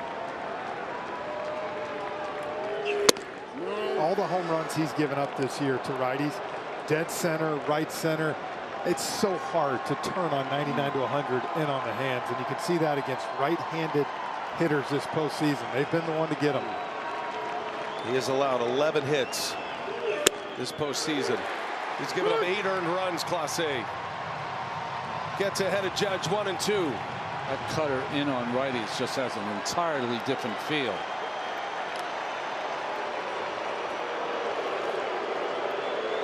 And you can see Judge as a hitter. He's not looking for that. He's looking out over the plate. And you're not going to pull the trigger. You might now with 2 strikes, but before that, a good hitter like him doesn't want to chase that. Judge's home run that tied the game in Game 3 was with 2 strikes. Here's the 1-2. High fly ball to right field. Yankenzie Noel with room. And Judge flies out. Class A out number 1. Trying to exercise the demons from Game 3. Entered the game in the 8th inning with a 2-run lead. Judge, an absolute missile. Out. 2-run homer to tie the game. Next batter, Giancarlo Stanton, put the Yankees ahead. Guardians would come back to win that game. That was Noel's heroics. And then David Fry in extra innings. Now Stanton. Right by him. Completely changed the game plan. Which is kind of weird because it's what he's done all year, right? You've seen him be able to get in there. That's 101. Stanton's 2-run homer tied this game in the 6th.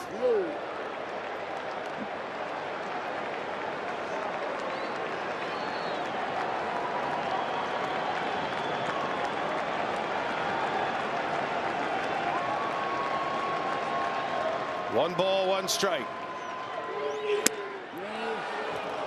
2-1. Boy, Stanton is seeing it, right? Anything close, he's just spitting on it. At 100. Stanton's home run of the 6th came with 2 strikes and 2 outs. 2-1. Swing and a miss. Oh, the power that we are witnessing right now. Pitcher to hitter. The ultimate confrontation. 2-2. Here he comes. And he struck him out. Class A. Powers it right by Stanton for the 2nd out.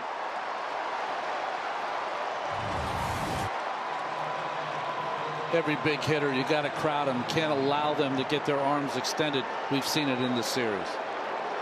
Wow. That's a big-time pitch right there to the hottest guy on the planet. 2 outs now. Here's Jazz Chisholm Jr. Chased it. 100-mile-an-hour cutter.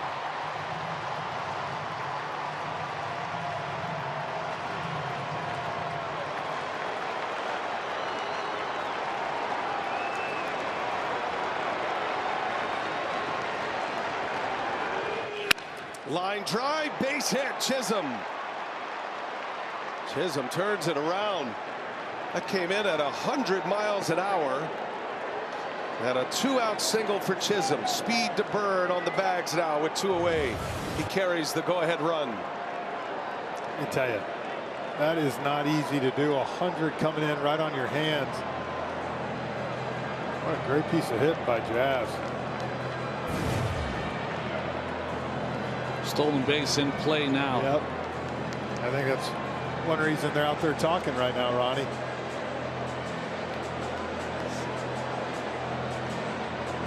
Tense moments once again. That's a stress yawn, we'll call that. Jazz Chisholm carries the go-ahead run. Yankees up 3-1 in this best-of-7 series. Guardians backs up against the wall. This year, guys, 7th inning or later for Jazz. Stolen base attempts 16 times successful.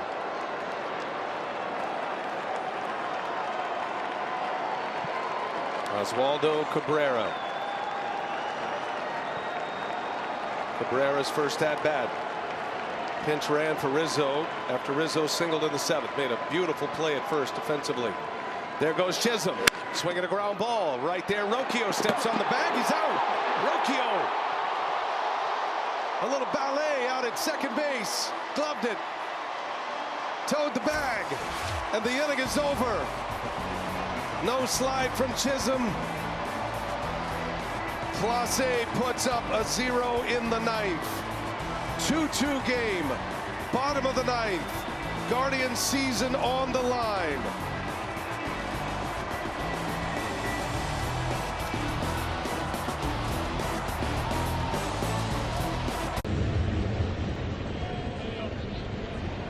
Home Depot. It will be a final at-bat win for someone once again tonight. We are tied at 2 as we head to the bottom of the ninth in Game 5 of this ALCS. Yankees up 3-1 in the series on the doorstep of a World Series. Guardians trying to extend it and get it back to Yankee Stadium. And fellas, this series has given us some magical moments, and it looks like we may have another one in front of us here tonight. Well, Class A has been expended. Yeah. Weaver's now coming into the game.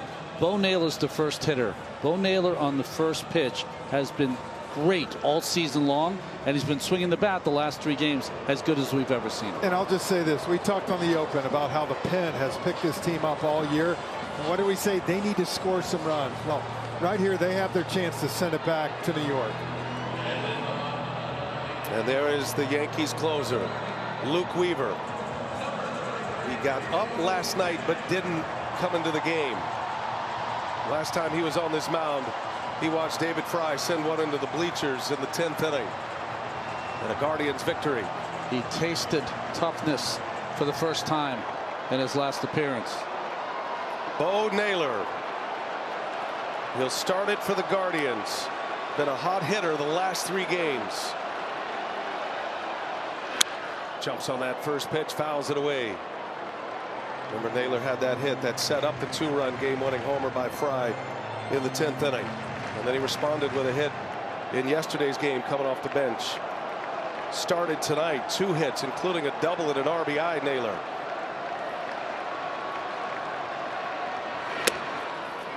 Steer right in there. 0-2 the count. Well placed.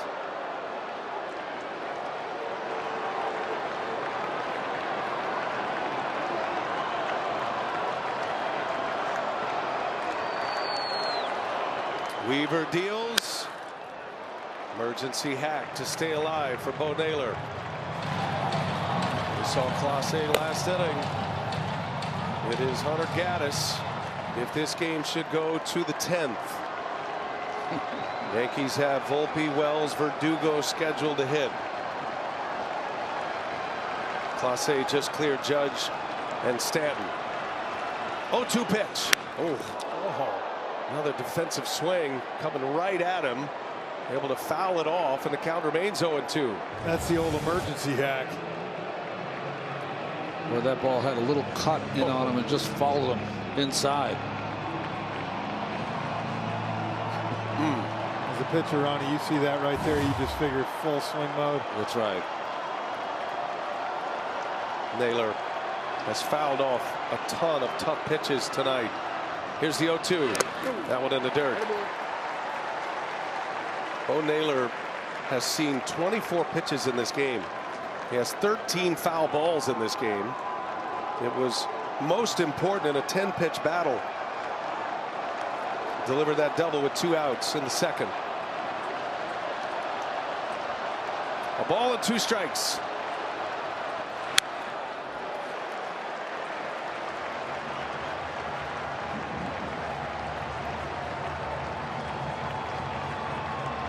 Well, no one's taken better at bats than Bo Naylor in this game tonight. Been kind of the night of the Naylor brothers, right? Yes, sure has. Josh with a hit and 2 walks.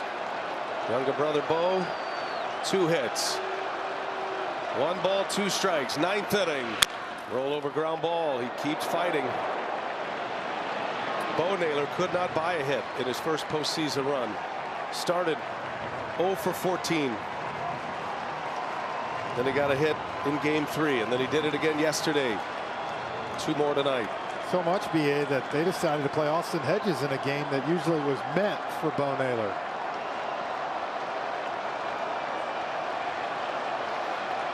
Another 1-2 pitch from Weaver. And he got him. Weaver with a big pitch, a changeup. A strikeout to start the 9th. Outlasted Bo Naylor. A big K for Weaver. Well, that's his pitch. Once he sets you up with that fastball up and in, comes to that changeup, never gets there.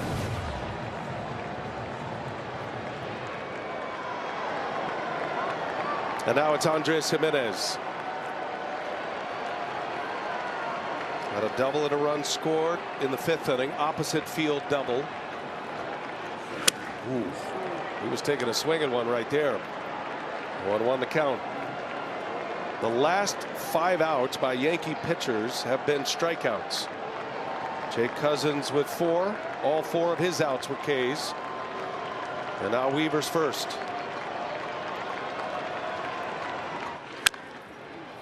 Oh, 0-2.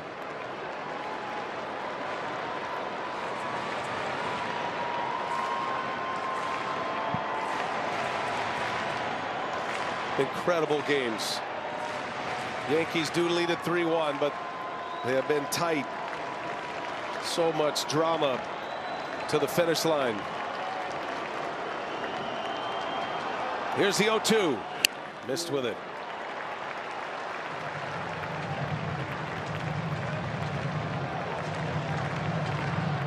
Brian Rocchio due next.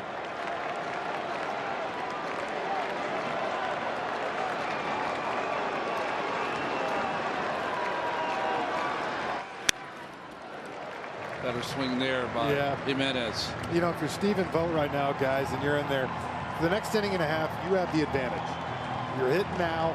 You have Gaddis in the pen, going to face 7, 8, 9. And the next inning, you have the top of your order. So you feel like they got 5 outs right here, really having the advantage. Winner go home day for the Guardians. Roller on the ground out to Torres. And Weaver has retired the first 2 batters. A strikeout and a ground out. 2 gone in the 9th. And it brings up Brian Rocchio.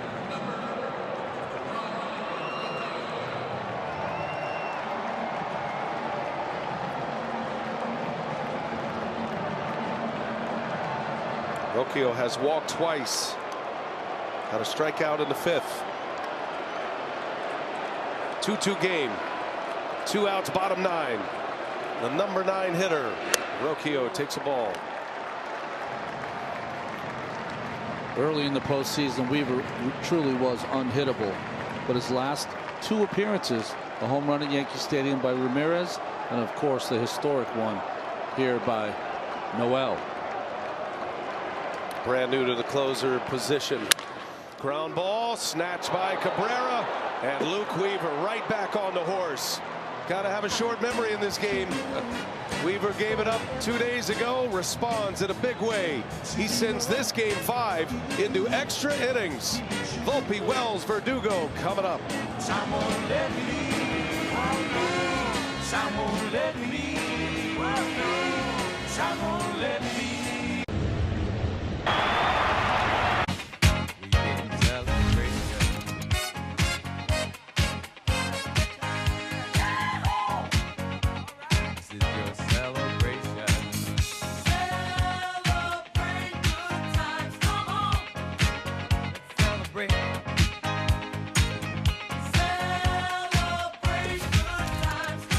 Will it be a night of celebration for the Yankees? They are a win away from their 41st World Series appearance.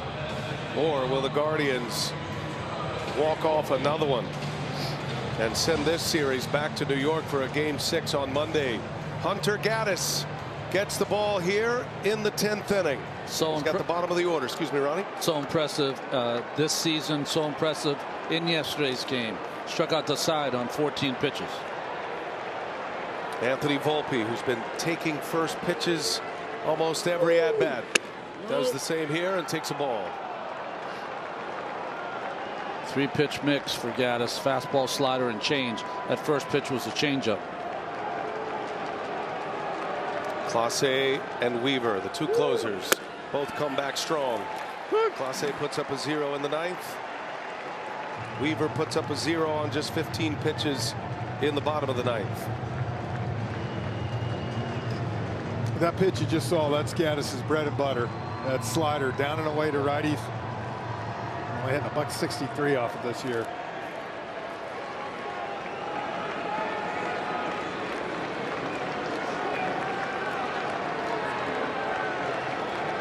1-1 the count to Volpe. Right off the end of the bat, right to Rocchio. Change up from Gaddis. One away in the 10th.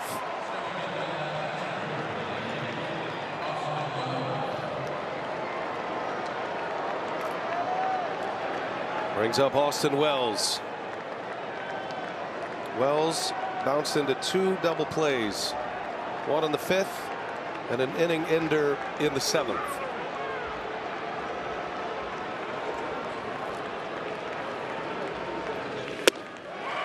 Change up. Wells has been really kind of just in between the off-speed pitch and the fastball all postseason. Until yesterday, he did get the one-heater. The home run. Hit a rocket into deep right center field. First postseason home run for the rookie Yankee catcher.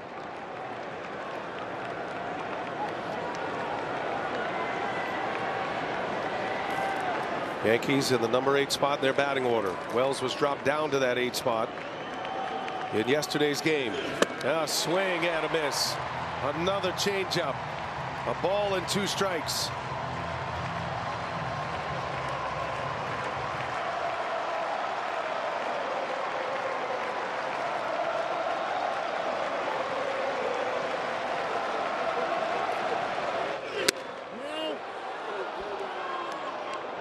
Maybe seeing a reliever for the 3rd or 4th time has less of an advantage if you got the repertoire like Gaddis, who's got 3 different pitches to get you out. See what he goes with here. 2-2 the count. Wells almost hit by a pitch. Missed with a slider. Alex Verdugo on deck.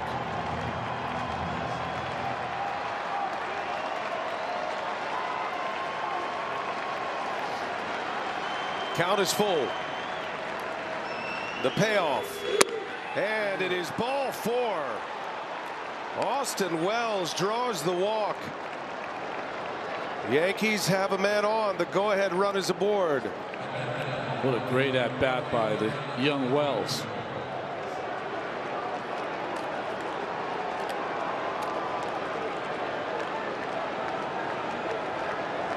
And now it's Verdugo.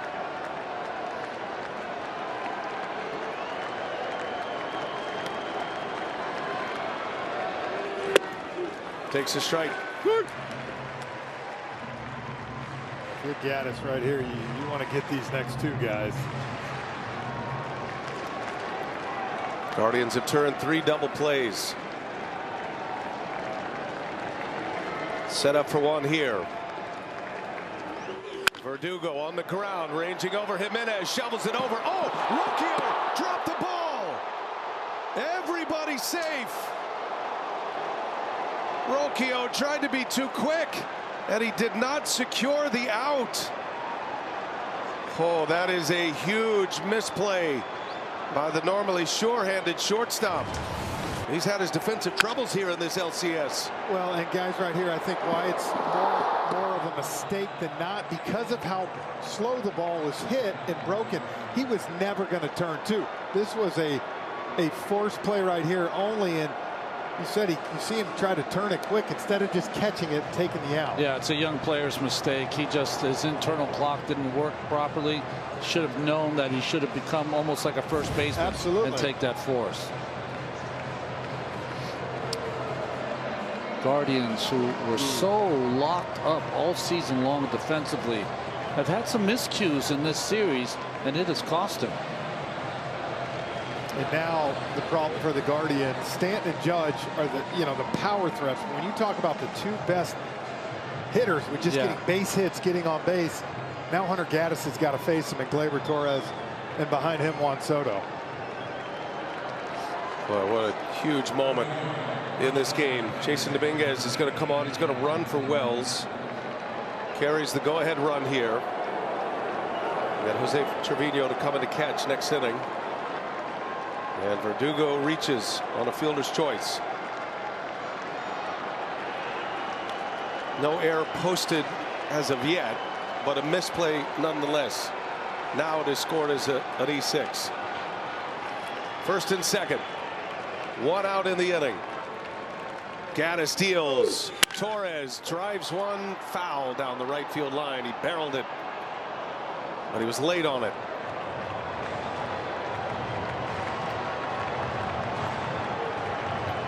We started the game talking about how good Gleyber Torres has been. We haven't talked about him as much because of the big guys and the home runs. But boy, he's been as solid this entire postseason for the Yankees. Been on base 12 consecutive postseason games going back to the 22 playoffs. Torres, half swing foul ball, didn't mean to. No balls, 2 strikes a count. You know, the Yankees had about a month and a half, Ronnie, where they weren't playing great this summer. And Gleyber Torres got moved back in that leadoff spot about mid-August, and they haven't stopped hitting since. He's the main reason why. That is a sweet spot to hit in front of Soto. 0-2 pitch. Torres late again.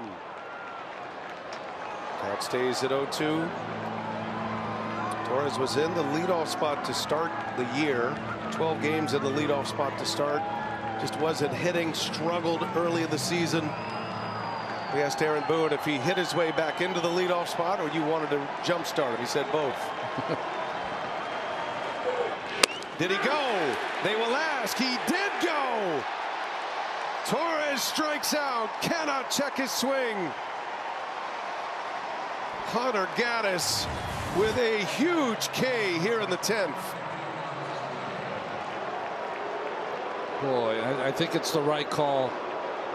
Very difficult anytime to check swing. I'm going to say he did offer at the pitch, and that's what the umpires judge it by. Start seeing those hands come all the way out too like that. A lot of umps are going to ring you. It's like you're chasing your own hands, right? What a battle here. Oh, Hunter Gaddis against Juan Soto. 2 hits tonight for Soto, a double and a single. First and second, 2 outs. Soto takes a ball. Call me crazy right here, but you know where I'm going? You're crazy. I know where you're going. Well, we saw it early. Now, it's not first base open, but there is a base open. And we saw Stephen Vogt walk Soto. Gaddis going right at him. Soto tracks it, takes a strike. Right at the bottom of the zone. Yankees are right where they want to be. Soto and Judge. 2 men aboard. 2-2 game. Soto, a foul ball, violent swing. 1-2 the count. Let's shake of the head by Soto. He got a pitch to hit there. Spinner right in the middle of the plate. A little early. Yep. This is where Soto sometimes does his best work.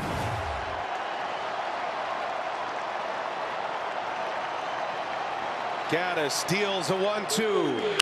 Soto fouls it away. Soto just stalking Gaddis right now. After these foul balls, just shaking his head. He likes the competition. The acknowledgement is the competition. He did it at 19 to Justin Verlander in the World Series. That's right. Remember it well.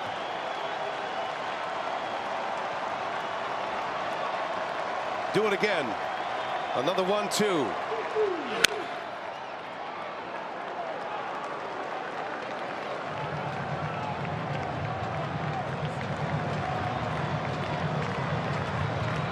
Hunter Gaddis emptying out the tank right now.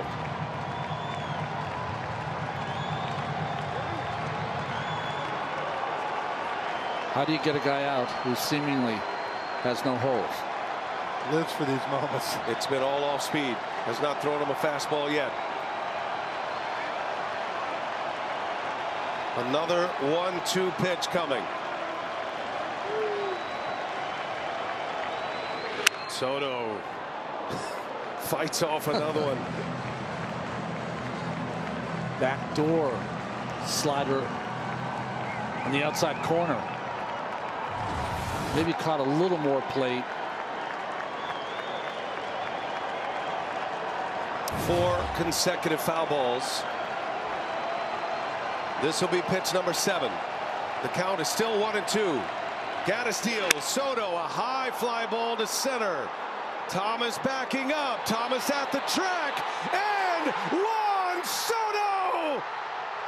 A 3-run home run!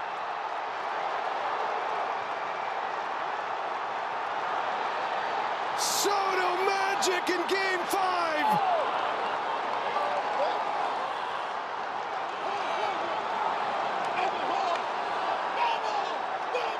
An incredible moment as Juan Soto goes deep to give the Yankees a 5-2 lead in the 10th inning.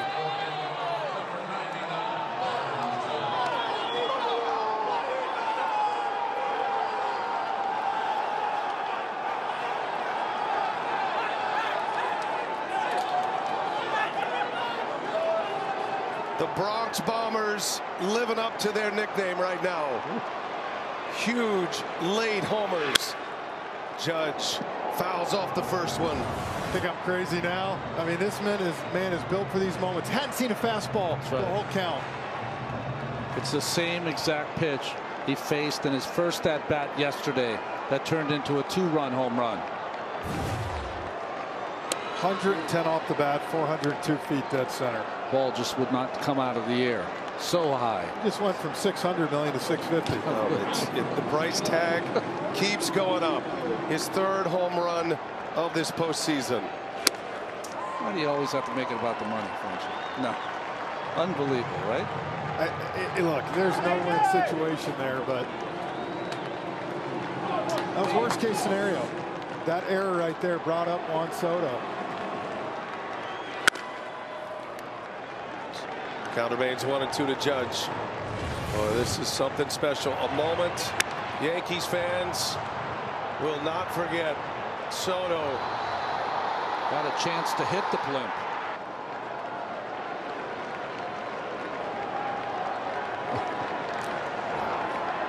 Something special. 25 years of age. Delivering in moments like that. Another 2-out, 2-strike Yankee home run. The gravity of these home runs, their best players are delivering. As Judge strikes out, but damage done. Juan Soto. His first postseason as a Yankee. At number 22 is delivering in the biggest moments again. Soto, a 3-run blast in the 10th. Yankees are 3 outs away from a trip to the World Series.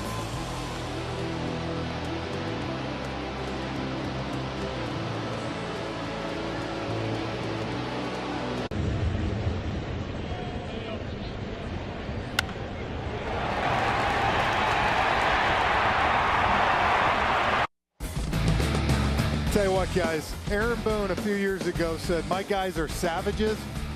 This is the ultimate one right here.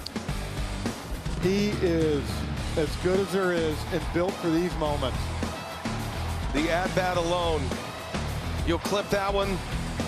Not that he'd ever be in a slump. If he is, he can call on that one anytime it wants. Foul ball after foul ball.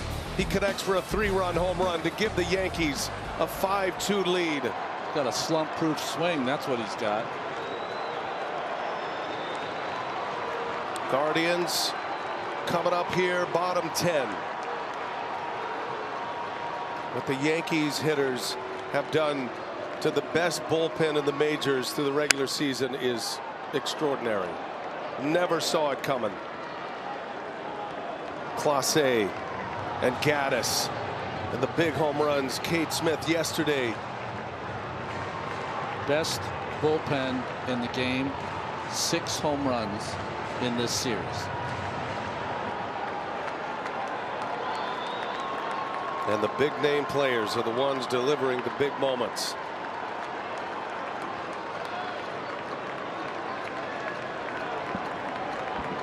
No balls and a strike. Luke Weaver back out for his 2nd inning.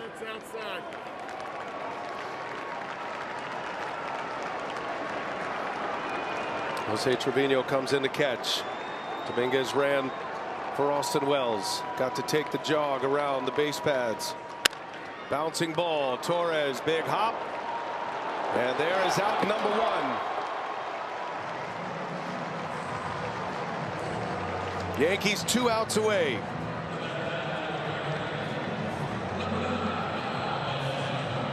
A stunned crowd at Progressive Field. Yankees have played all these close games. Ronnie, you were with them in the division series. Royals played them tough. They were competitive games. They had dramatic moments. Came down to the end. They won it in 4, though. Only lost once. These games have all been competitive.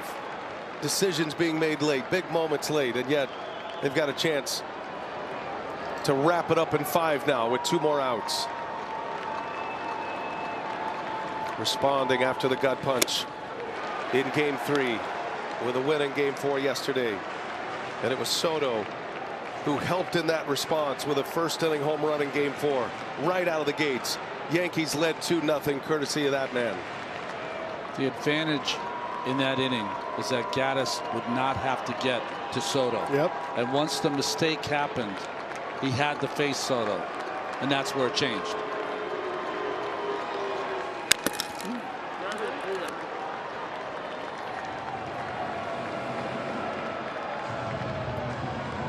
Well, we talked on the open what the Guardians had to do to send it back to New York, Ronnie, and you set up the pitching, and in all intents and purposes, they did their job. Yeah. 2 runs through 9 innings to this offense.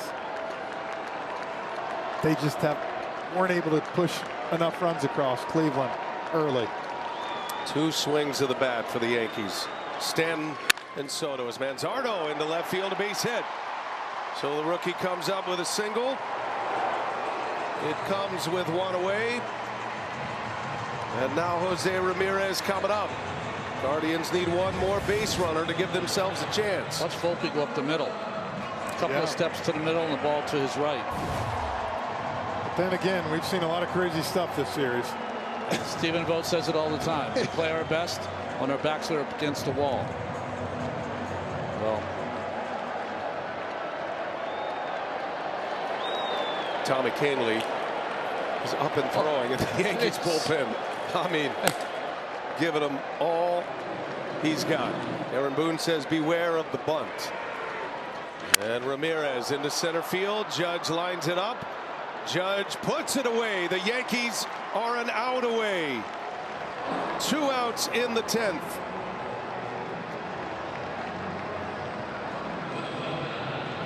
Brian Cashman has had nearly 40 years in the Yankees organization. Over 20 as the head of baseball ops. Cashman and the lieutenants. Yeah. There are a lot of them.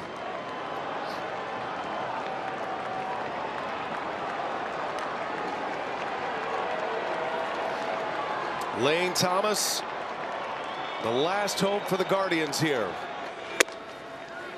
Takes a strike from Weaver. If you remember in that game 3, Lane Thomas was down 0-2 in the count and came back to work at the 3-2 and hit that double to keep that game alive.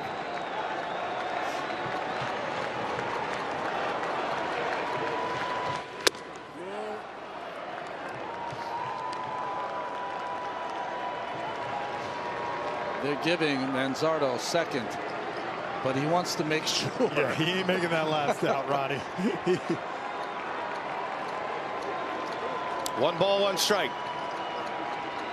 Weaver an out away, delivers, and now Manzardo does take second. It's a strike on Thomas, and the Guardians are down to their last strike here.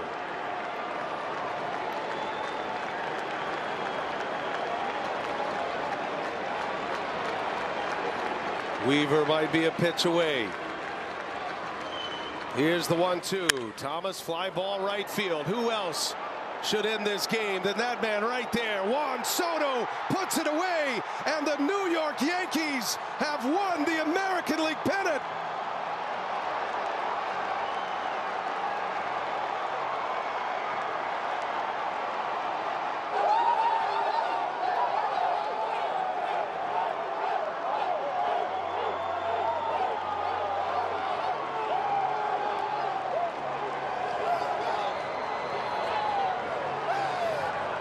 Juan Soto's 3-run home run in the 10th, the stuff of legends, and he sends the Yankees to the World Series, their first World Series since 2009.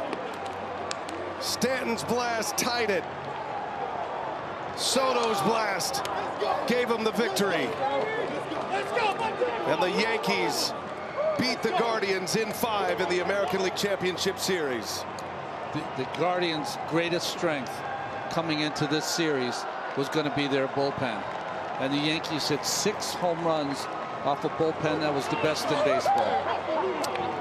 The biggest trade acquisition came up in the biggest moment for the Yankees. They've been missing somebody. We did the series 2 years ago. Yeah. No one else around Judge. They went and got Juan Soto, and he sent him to New York. And look, Cleveland played tough games the whole time. The firepower of the New York Yankees ended up being the difference. They're not even assured of having Soto for more than a year, but what a year. What a year. And the price tag's going up. And he's worth every penny. Juan Soto at age 25. Delivering in the clutch time and time again. 3 home runs in the championship series. Into the line for the Cleveland Guardians. Stephen Vogt, in his first year as the Guardians manager, takes his team to the American League Championship Series. First time the Guardians had been here in 8 years. But it ends here on their home field as Juan Soto squeezes that baseball and the celebration begins. Aaron Judge, the captain, coming up big as well with a couple of homers, including that game-tying home run in Game 3. You're always asking for your stars to shine the brightest in the postseason. No stars shine brighter than the Yankee stars in this ALCS. And how about the story of Luke Weaver emerging as the Yankees closer, notches himself a victory in a clinching game to send the Yankees to the World Series.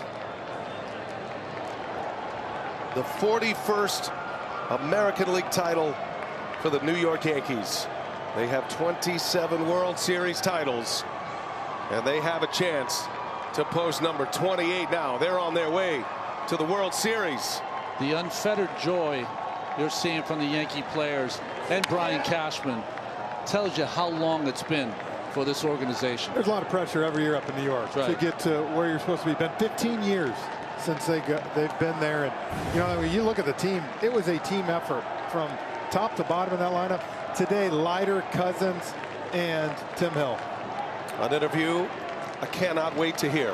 Juan Soto standing by with Lauren Jabara. Thank you so much, VA. Juan, you're headed to the World Series. How does that sound? It sounds amazing. It sounds amazing. I mean, we did a really good job here. Since day one, we've been grinding, we've been working hard, and now we are the best team in the American League.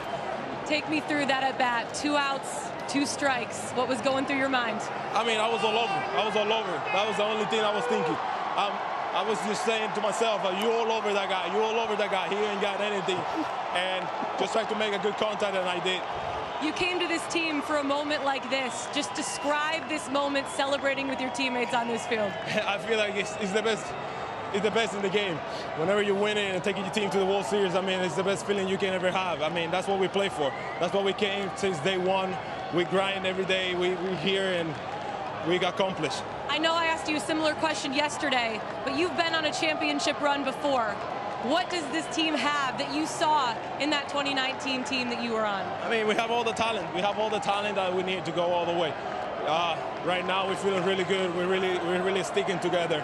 We have everybody back. You know, we're pushing each other. We're feeling really good. Right now, we're going to the World Series and see. We got another series to win. I have to ask you about Giancarlo Stanton again. I mean, that ball was 117.5 miles an hour off the bat, 446 feet. What do you think about his home run? That's our guy. That's our guy. He put ourselves in the game again, and he's been doing it since day one in the playoff. And we're really happy to have him. I mean, he keep us close. He keep us right there, and we just came back. Juan, congratulations. We'll see you in the World Series. All right. Thank you. Thank you. There is swagger and there is Soto swagger. He knows he's good. He is good. He won a World Series with the Washington Nationals in 2019, and he's got his Yankees going back to the World Series. You heard what he said there. The confidence that he goes into the plate. There's a lot of great players in our game. Yeah. Ohtani, there's nobody better for that moment than number 22. Every at-bat with Juan Soto is masterpiece theater. Yeah. It really is. Every pitch, every swing. Yankees had the best record in the American League. They were the prohibitive favorites to start the year to win the American League pennant. They have handled all of those expectations. They took down the Royals in 4 in the division series. They take down the Guardians in 5 to win the championship series. And the Yankees are headed to the World Series, which will begin on Friday. Yankees win their first AL pennant since 2009. Thanks to our terrific crew, led in the truck by producer Jeff Randolph, director Matt Lip, our tape producer Gretchen Caney, our associate director Chris Nelson. Thanks to Chris Turner DeMondo, Calvin Barnes, and our statistician Dominic Catronio. For Ron Darling, Jeff Rancourt, Lauren Jabbar, and the rest of our outstanding TBS crew, I'm Brian Anderson saying so long from Cleveland. You've been watching the MLB postseason on TBS, exclusive home of this dramatic American League Championship Series. Now stay tuned for the ALCS trophy presentation. The New York Yankees have won the pennant. They are World Series bound in 2024.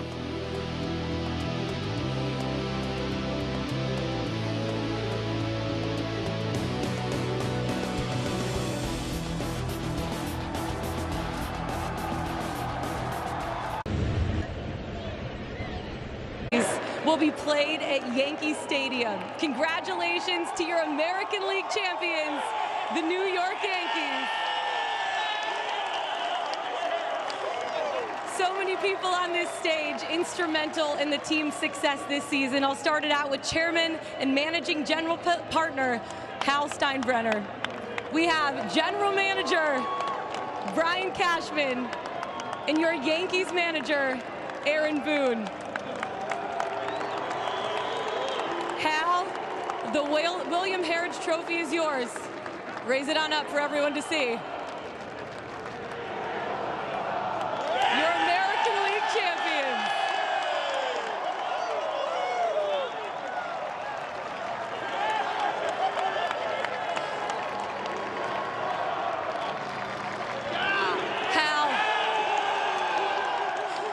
Hal, this is the Yankees' first appearance in the World Series since 2009. What does this pennant mean to Yankees fans all around? An incredible year is what it means. An incredible group of guys. We had our ups, we had our downs, but they never had a doubt, never panicked, and just every day went out and did their job. And that's why we're here. And we got 4 more games, 4 more wins to go. Hal, congratulations. Thank you. I'm going to bring it on over to you, Brian. Coming to you. The architect of this team. It's such a great mix of homegrown players with veteran leadership that you've acquired. What makes this team so special, this blend of players that got you here? These guys are awesome. You guys are awesome. Let's keep going. And we got a great leader here in Aaron Boone. And I want to make this about you, too, because you've been with this organization for a little less than 40 years. The Yankees haven't been in the World Series in 15 years. What does this moment personally mean to you? It's special. Every time a chance to get a chance to play in the World Series, it's awesome. So we're right where we belong, and we're looking forward to the next round. When you saw Juan Soto hit that home run, what went through your mind? I was thanking God. So it was awesome. Simple enough, Brian. Congratulations. Aaron, I'm coming to you. Tell me about these guys. What makes this team so special? They're so together and so close. We've had some close teams here. These guys play for each other every single day. They love doing it with one another. They've been through so much already to get together this year, and they've faced every obstacle. Keep playing the game. Tonight, another example of that. Everyone contributing, keep playing. We outlast them with a huge at-bat. I know you told us before the game today you dream of a World Series since you were a kid. What is this moment like for you? Yeah, it's incredible. You know, we've got to this stage a few times since I've been here and haven't broken through. So to know we're going to the dance with a chance to play for a world championship, I can't imagine doing with a better group. And what a series it was, back and forth. You guys threw the final punch. What did it take to get here to this moment, everything this season? Yeah, congratulations to Guardians. I mean, they played us so tough. These were great games, every one of them. And, you know, we were just a little more grittier in the end, and that's what it took. So many of our guys that came in roles that weren't necessarily expected delivered over and over and over. Guys just doing their job at the highest level. But what a series. Every game was a grind, and just so proud of this group. Aaron, congratulations. Thank you. All right, we got one more piece of hardware to hand out, and that's your American League Championship Series Most Valuable Player. I'm sure you know who it is. Where is he? Giancarlo Stanton, step on up here.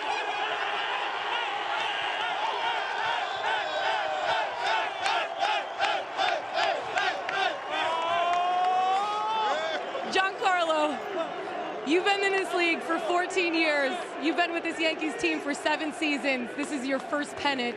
What is this moment like? It's incredible. I love these guys. Everything we've been through all year.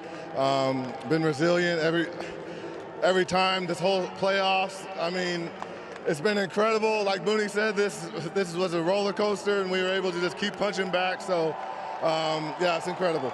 I know I asked you yesterday, what is it about October for you? You said, I just want to win a ring. What does this team have that allows you now to go to the World Series and have the opportunity to fight for a ring? We got it all. We know we have it in this group, and you know, we're going to enjoy this right now, but we know there's much more work to do, and it's only uphill from here, and we got to get it done. How about you go grab your trophy now? Raise it on up. Come on, most valuable player.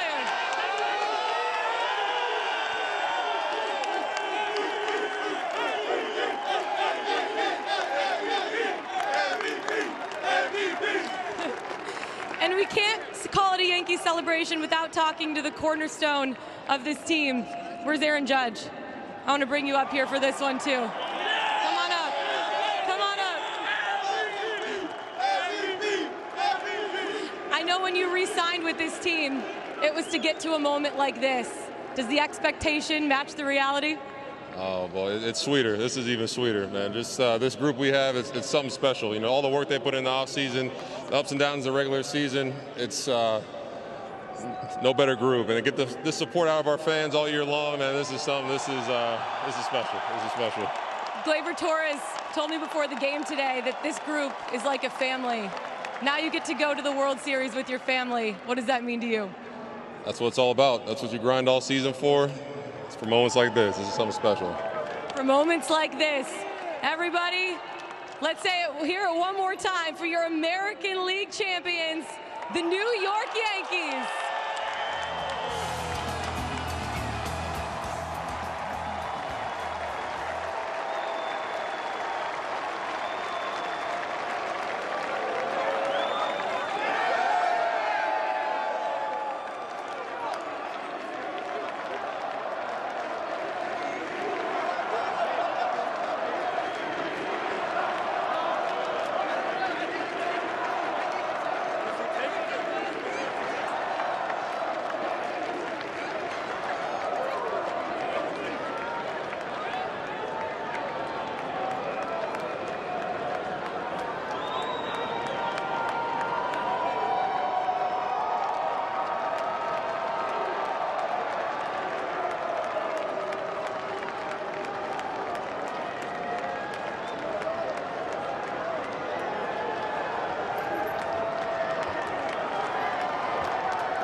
Great to have you with us on the WB Mason postgame. Bob Lorenz, John Flaherty, Jack Curry, and Michael Kay with you. Cleveland made this tough all the way. There was a lot of slug in this series, a lot of back and forth, but Juan Soto at the end had the biggest swing of all. Yeah, it's so fitting that it was Juan Soto, because if you go back to last season when the Yankees didn't make the postseason, they called the season embarrassing and unacceptable. What did they do in the offseason?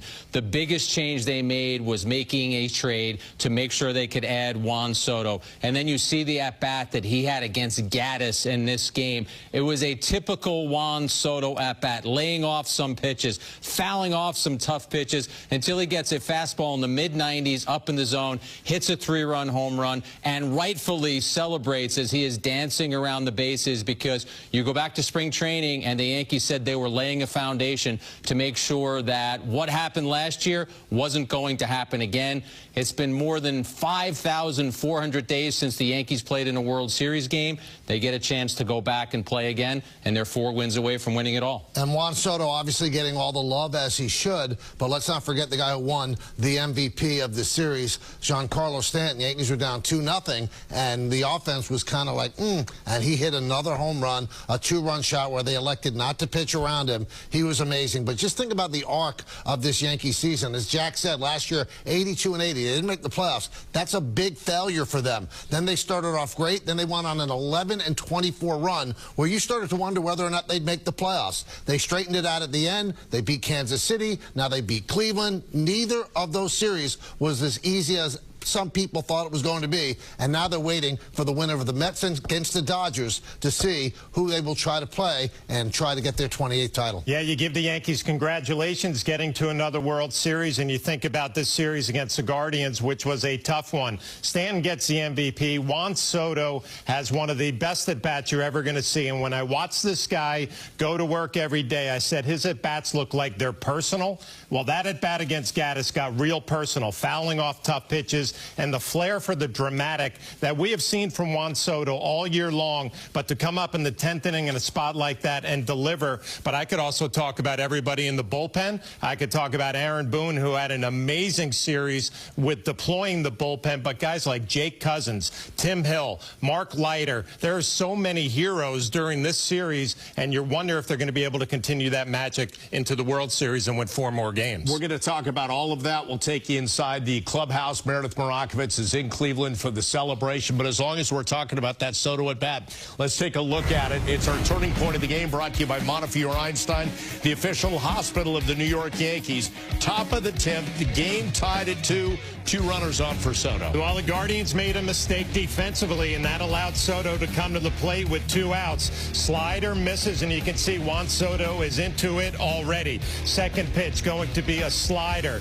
That's going to be a strike. 1-1 count, another slider, another foul ball. Juan Soto looked a little off balance, but you could see he felt good about it. A changeup, and that's an emergency hack. The great hitters have the ability to foul the tough pitches off to give themselves another shot at it. This is going to be another changeup that's fouled off. 6th pitch of the at-bat is going to be a slider outside. Again, another foul ball. You can tell he's into it. Finally, fastball up, 95. Not a terrible pitch, and the way Juan Soto swings, he gets tremendous backspin on the baseball and the celebration before he even gets to first base. We're going to take another look at the swing. It is an elevated fastball. It's probably just out of the zone, but he has the ability to cover every zone, every speed, and again, every at-bat is personal. There's so much we can say about that at-bat, and going forward, I'm sure we'll say a lot more, but Gaddis put it almost exactly where the catcher wanted it. Gaddis would probably tell you that he thought he was winning that at-bat. During the season, Gaddis faced 139 left-handed batters. He only gave up 3 home runs. But what we've come to appreciate about Soto is throughout that at-bat, he treats it like a chess match, but there is respect for what the pitcher is trying to do to him. He fouls off a pitch, and then he's nodding at Gaddis, basically saying, yes, you did your job. But here, Michael, when it's finally said and done, the player who the Yankees got to change their fortunes, to increase their chances of getting to a World Series, he made sure that with this swing, they are going to the World Series. And when you realize all that was on the line with that at-bat, the Yankees are running out of pitchers in their bullpen.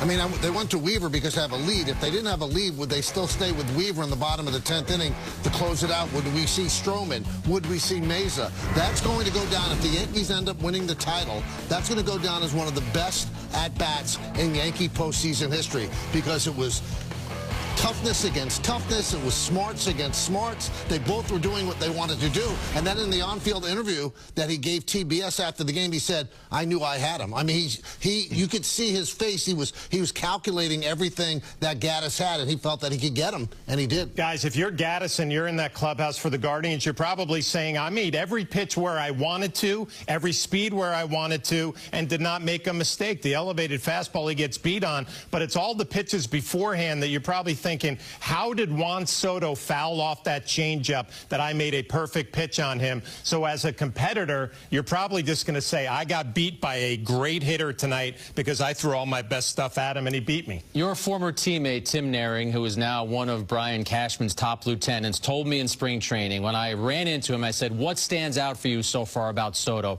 He said it's spring training, and he is locked in on every pitch. And then Tim got into a crouch and almost impersonated Soto and said, I'm watching him, and he's fighting for every pitch. You bookend what Tim told me way back in Tampa with what happened now, and he's still fighting for every pitch. That's what makes Soto so special as a hitter.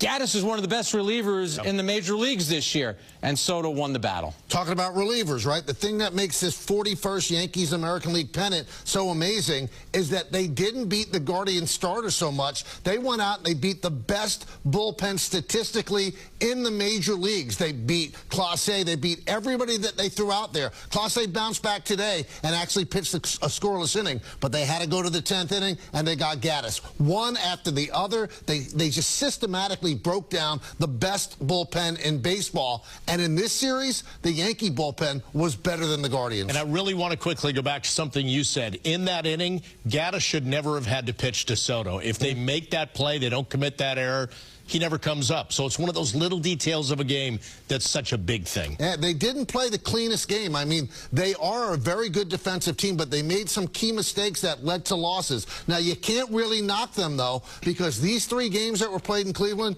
they were unbelievable. I mean, they're great for baseball. They're bad for blood pressure, but the Yankees ended up winning 2 out of the 3 of them, and they're going to the World Series. Well, Aaron Boone has led his team to the World Series. Meredith Morakovitz had the chance to talk to him on the field.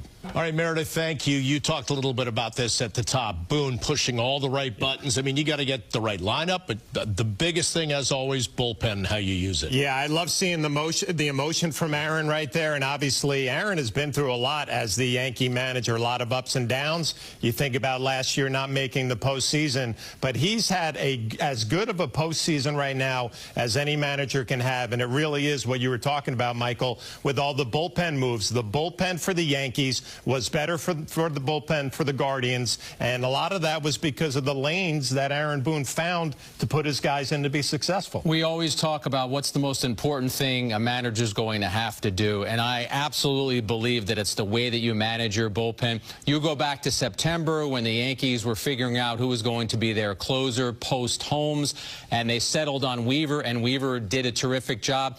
But I want to drill down a little bit on the relievers who got outs for the Yankees in this game. Mark Leiter Jr. got 2 outs. He wasn't even on the roster until yesterday. Cousins got 4 outs. He was acquired from the Chicago White Sox before the season began for cash considerations.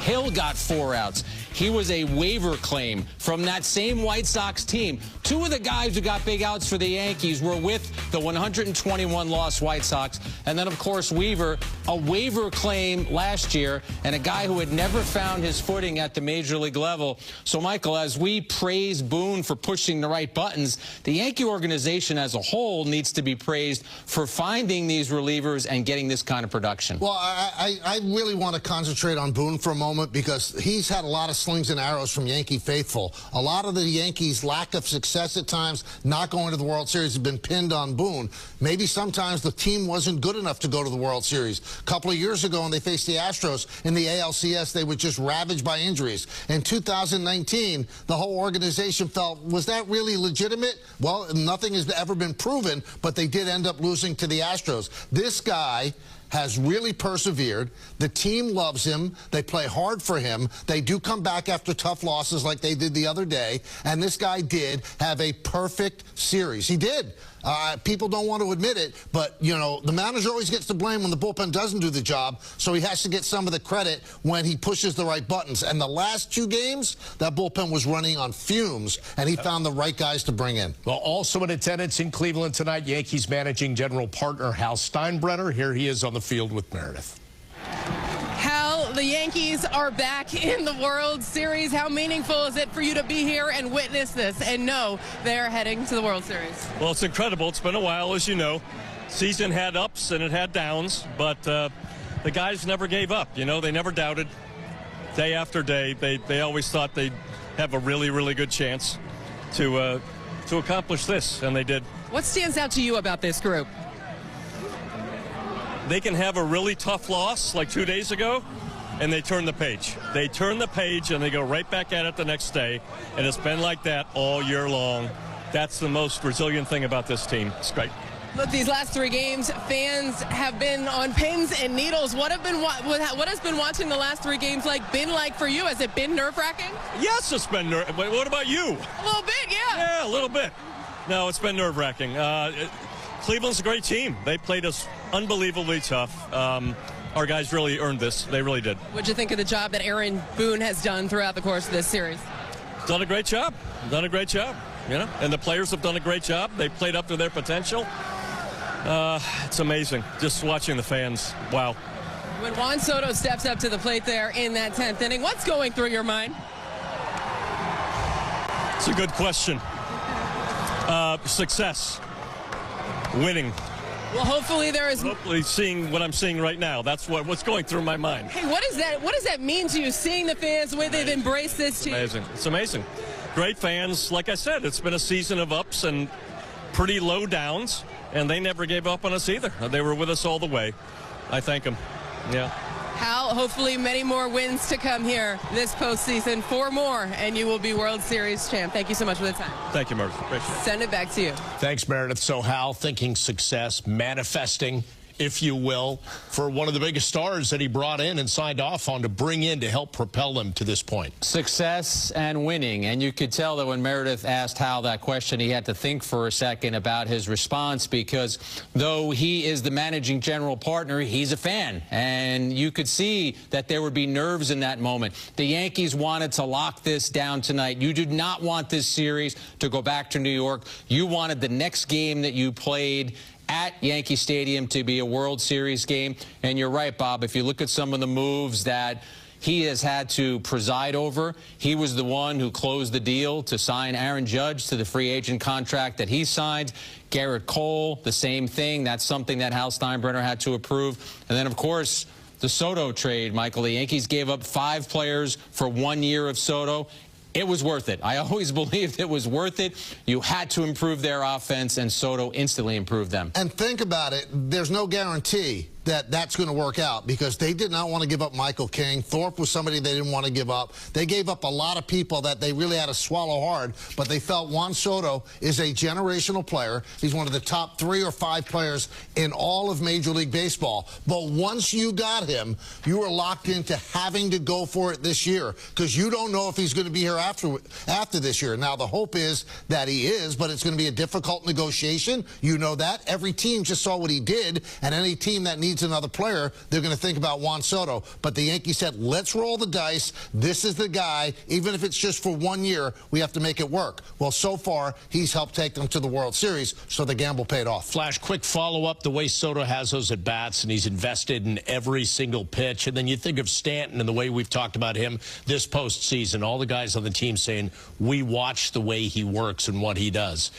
How much does that have that ripple effect on the entire team that could literally have carried them to this point and possibly to a championship? Bob, I think the dynamic of a team is so special that when you have star players like that who go out and do star things, everybody else kind of knows what their role is. We can talk about so many people on this team. We've already talked about the bullpen. We can talk about players in the lineup. Gleyber Torres, Anthony Volpe, guys that contributed because you know the stars are going to be stars. What Stanton Stanton did during this postseason, you just hope it continues with his MVP. There's a focus about him and a calmness about him that the moment never gets overwhelming, and he showed it again tonight. Well, 4 homers in this series, but his latest and his greatest came in that 6th inning. Jack, let's go back to that because they were trailing 2-0 at that point. Yeah, Bybee is pitching a shutout. You've got a runner on third and 2 outs. His first pitch is a slider, and he gets Stanton to swing over it.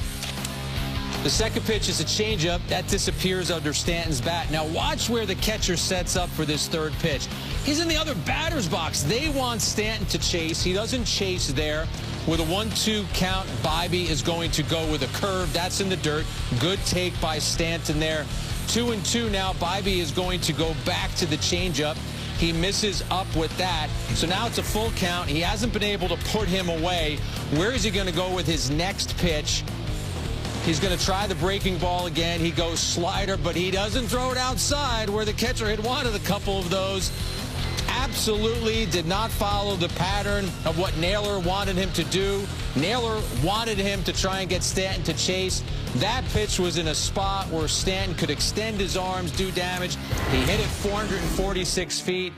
That was Giancarlo Stanton being the postseason monster that he is. Well, you know, John Flaherty did this in the pregame show. I mean, Stanton could look so bad on a pitch earlier in the count and then just absolutely destroy the ball. I think Stephen Vogt has done a great job with the Guardians. Nobody expected them to go this far this year with the payroll that they have, losing Francona. But he pitched to Stanton twice, and I don't get it, especially on that one. The guy hitting behind Stanton in the lineup, Jazz Chisholm, who has really struggled the entire postseason, and you decide to pitch to a guy who's had 7 hits against you previous to that one. All 7 of them left the yard, and now it's number 8. That changed the whole complexion of the game. Again, Jazz Chisholm Jr. is sitting there waiting next. There's a runner on third base, and I know it looked like they were trying to walk him, but I've had a lot of managers tell me, you either walk a guy or you pitch to a guy. Don't be careful about it. Stephen Vogt will say Bybee faced him twice and made him look bad twice, striking him out with sliders off the plate. So what's the game plan? And Jack went through this. Naylor is setting up in the other batter's box. The problem is you have a young starting pitcher out there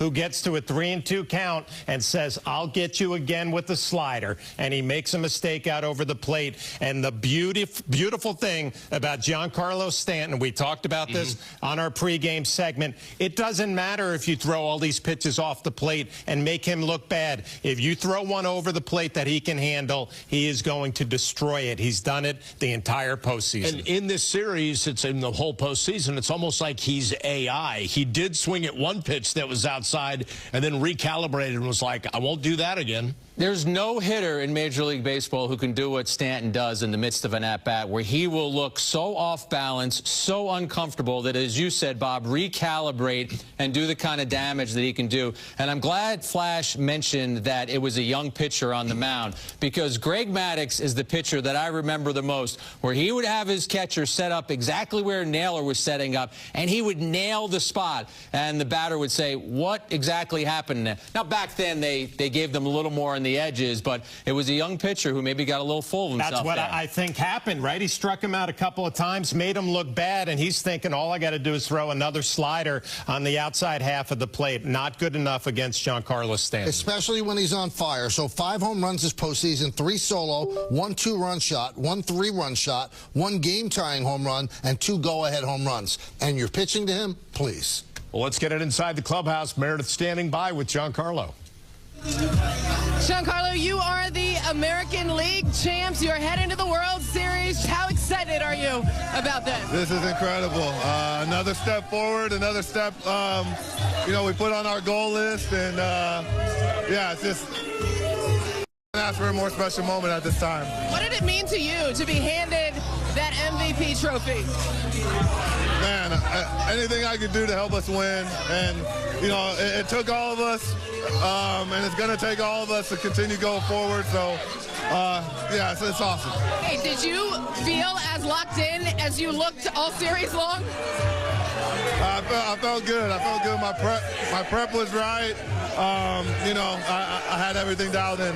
What is it about the preparation that has yielded such positive results for you? You know, I prep all year. I prep just like I do here. It's just sometimes you find little things or you feel little things that click at the right time. I saw you just having a little bit of a moment with Aaron Judge, having a conversation. What were you guys talking about? That's my dog. I love him, man. What we've been through over the years, and just all the conversations, all the ups and downs. We know it's gonna take everybody to get this done. Burns so good, right?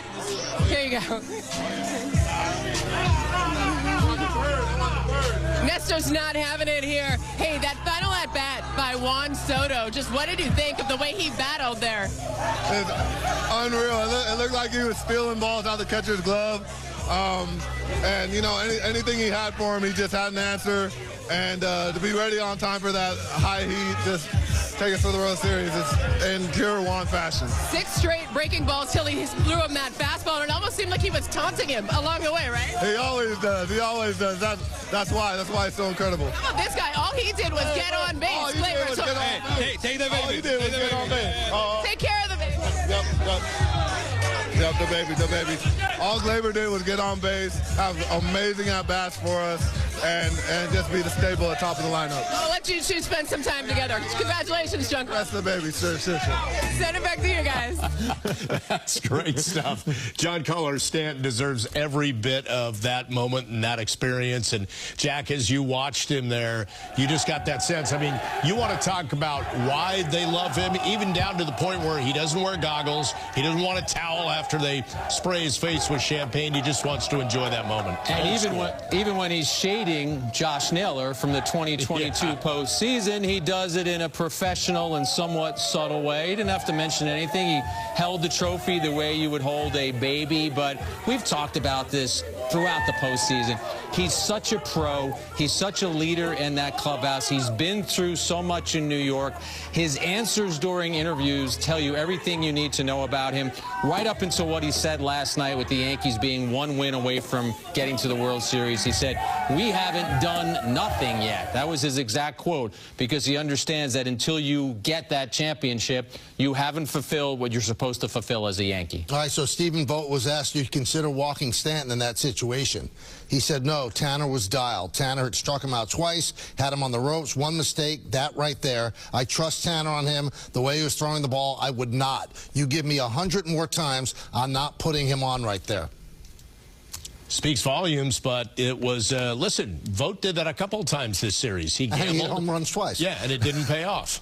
Yeah, I mean, Stephen Vogt is a player's manager. He's going to trust his players, and I agree with everything he said. But at the end of the day, you have a young kid out there on the mound who the competition's going to get to him. And you're right, Michael. At some point, a manager has to say, I'm not going to let him make a mistake. I'm going to put it on myself. Listen, he had a chance to dominate him 3 times. If you make a mistake to Giancarlo Stanton, when he's locked in like he is right now, he's going to do what he did. And Jack just detailed this. Giancarlo Stanton is one of those teammates that for 162 days a year comes in the clubhouse, acts the same day in, day out, whether he's having a good day or a bad day, and whether he's going to win the MVP of the ALCS or not. He's going to be the same personality in the clubhouse. With the Yankees moving on to the World Series, you know the drill. Here on Yes, we will have complete pre- and post-game coverage before and after every game. We know now the Yankees and whoever, the Dodgers or Mets, will begin the World Series on October 25th. And again, we'll have pregame and postgame shows before and after every single game. Now, you see the celebration going on in the clubhouse. We know the biggest swing of the bat came near the end with Juan Soto and that 3-run shot. Here he is in the clubhouse with Meredith. Hey, Juan, Giancarlo may have been named the MVP of this series, but what an unbelievable... Hey, hold on. Please, it's almost open. It's almost open. Can you talk now?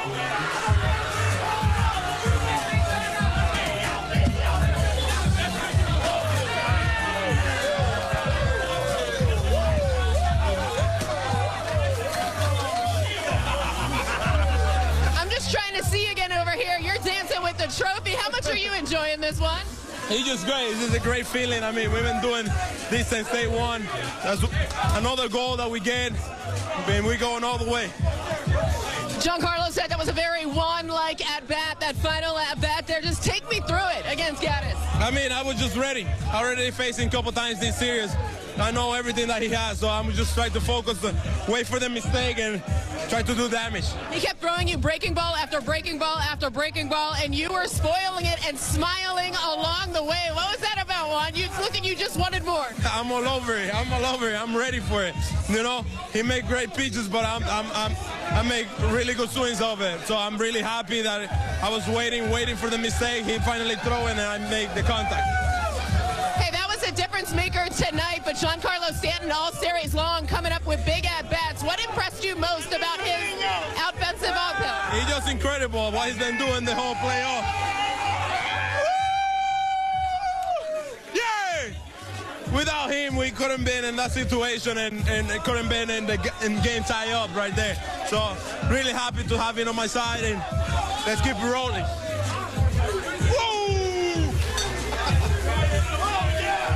And on that note, I think he may have taken the trophy to somebody else. We'll be right back, Bob. All right, Meredith, thanks. Yeah, there was another Juan Soto dance party breaking out in the background. That's the third time we've seen that dance party start, Jack, and for very good reason. I give him credit. He stays so focused in at bats. Even during interviews, he starts dancing, quiets down, and then still picks up the answer to the question. So I've covered baseball for more than 30 years, and if you just read those quotes that Juan Soto, if someone handed you a sheet and a transcript of Juan Soto's interview, you'd say, wow, this guy sounds cocky, this guy sounds arrogant. But when you've covered him and you listen to the way that he is delivering it, he's not cocky, he's not arrogant, he's confident. And he has every reason to be confident because of the great hitter that he is. He said he knew what Gaddis was going to do to him. We talked about this in the pregame. Relievers on both sides, Yankees and Guardians, were overexposed in this series. And the more a batter, especially if he's as good as Soto, gets a chance to see you, the more likely he's going to do what Soto did tonight. You know what, guys, when I think back to that at-bat, and listen, we said that Juan Soto during the postseason just reminds us of Juan Soto during the regular season. I felt the same way during that last at-bat. He had experience against Gaddis. He knew what type of stuff that he had, but it's amazing to me to be somebody that's at that level where the expectations and the pressure never get to this guy. He just treats it like it's just another at-bat where I'm competing against the guy out on the mound. I have all the information I need, and I'm going to find a way to put a really good swing on it. Everybody else on that field today felt pressure, felt expectations, might try to do too much. Juan Soto never seems to do it. Just looking at that at bat, I don't know if you guys agree with me, it seemed like he was playing chess and Gaddis was playing checkers. And we're all sitting here watching that at bat, and that foul off of the changeup, we just looked at each other because it was otherworldly. He was setting it up that he was going to get a fastball at some point, and the fastball finally came, and he drove it over the wall for the game winner. That was all a setup, it seemed like. I think he's like 3 moves ahead of anybody else, and I don't think that's hyperbole because he's done stuff at the age of 25 that only Ted Williams has done. In the history of baseball, he's a very, very special talent. What a payoff. Checkmate Juan Soto. We're going to take our first break here on the WB Mason postgame. A lot more coming up. Yankees win it 5-2-10. They win the American League Championship Series, and they are off to the World Series. They're off to a big celebration. The Yankees postgame show on Yes is presented by WB Mason.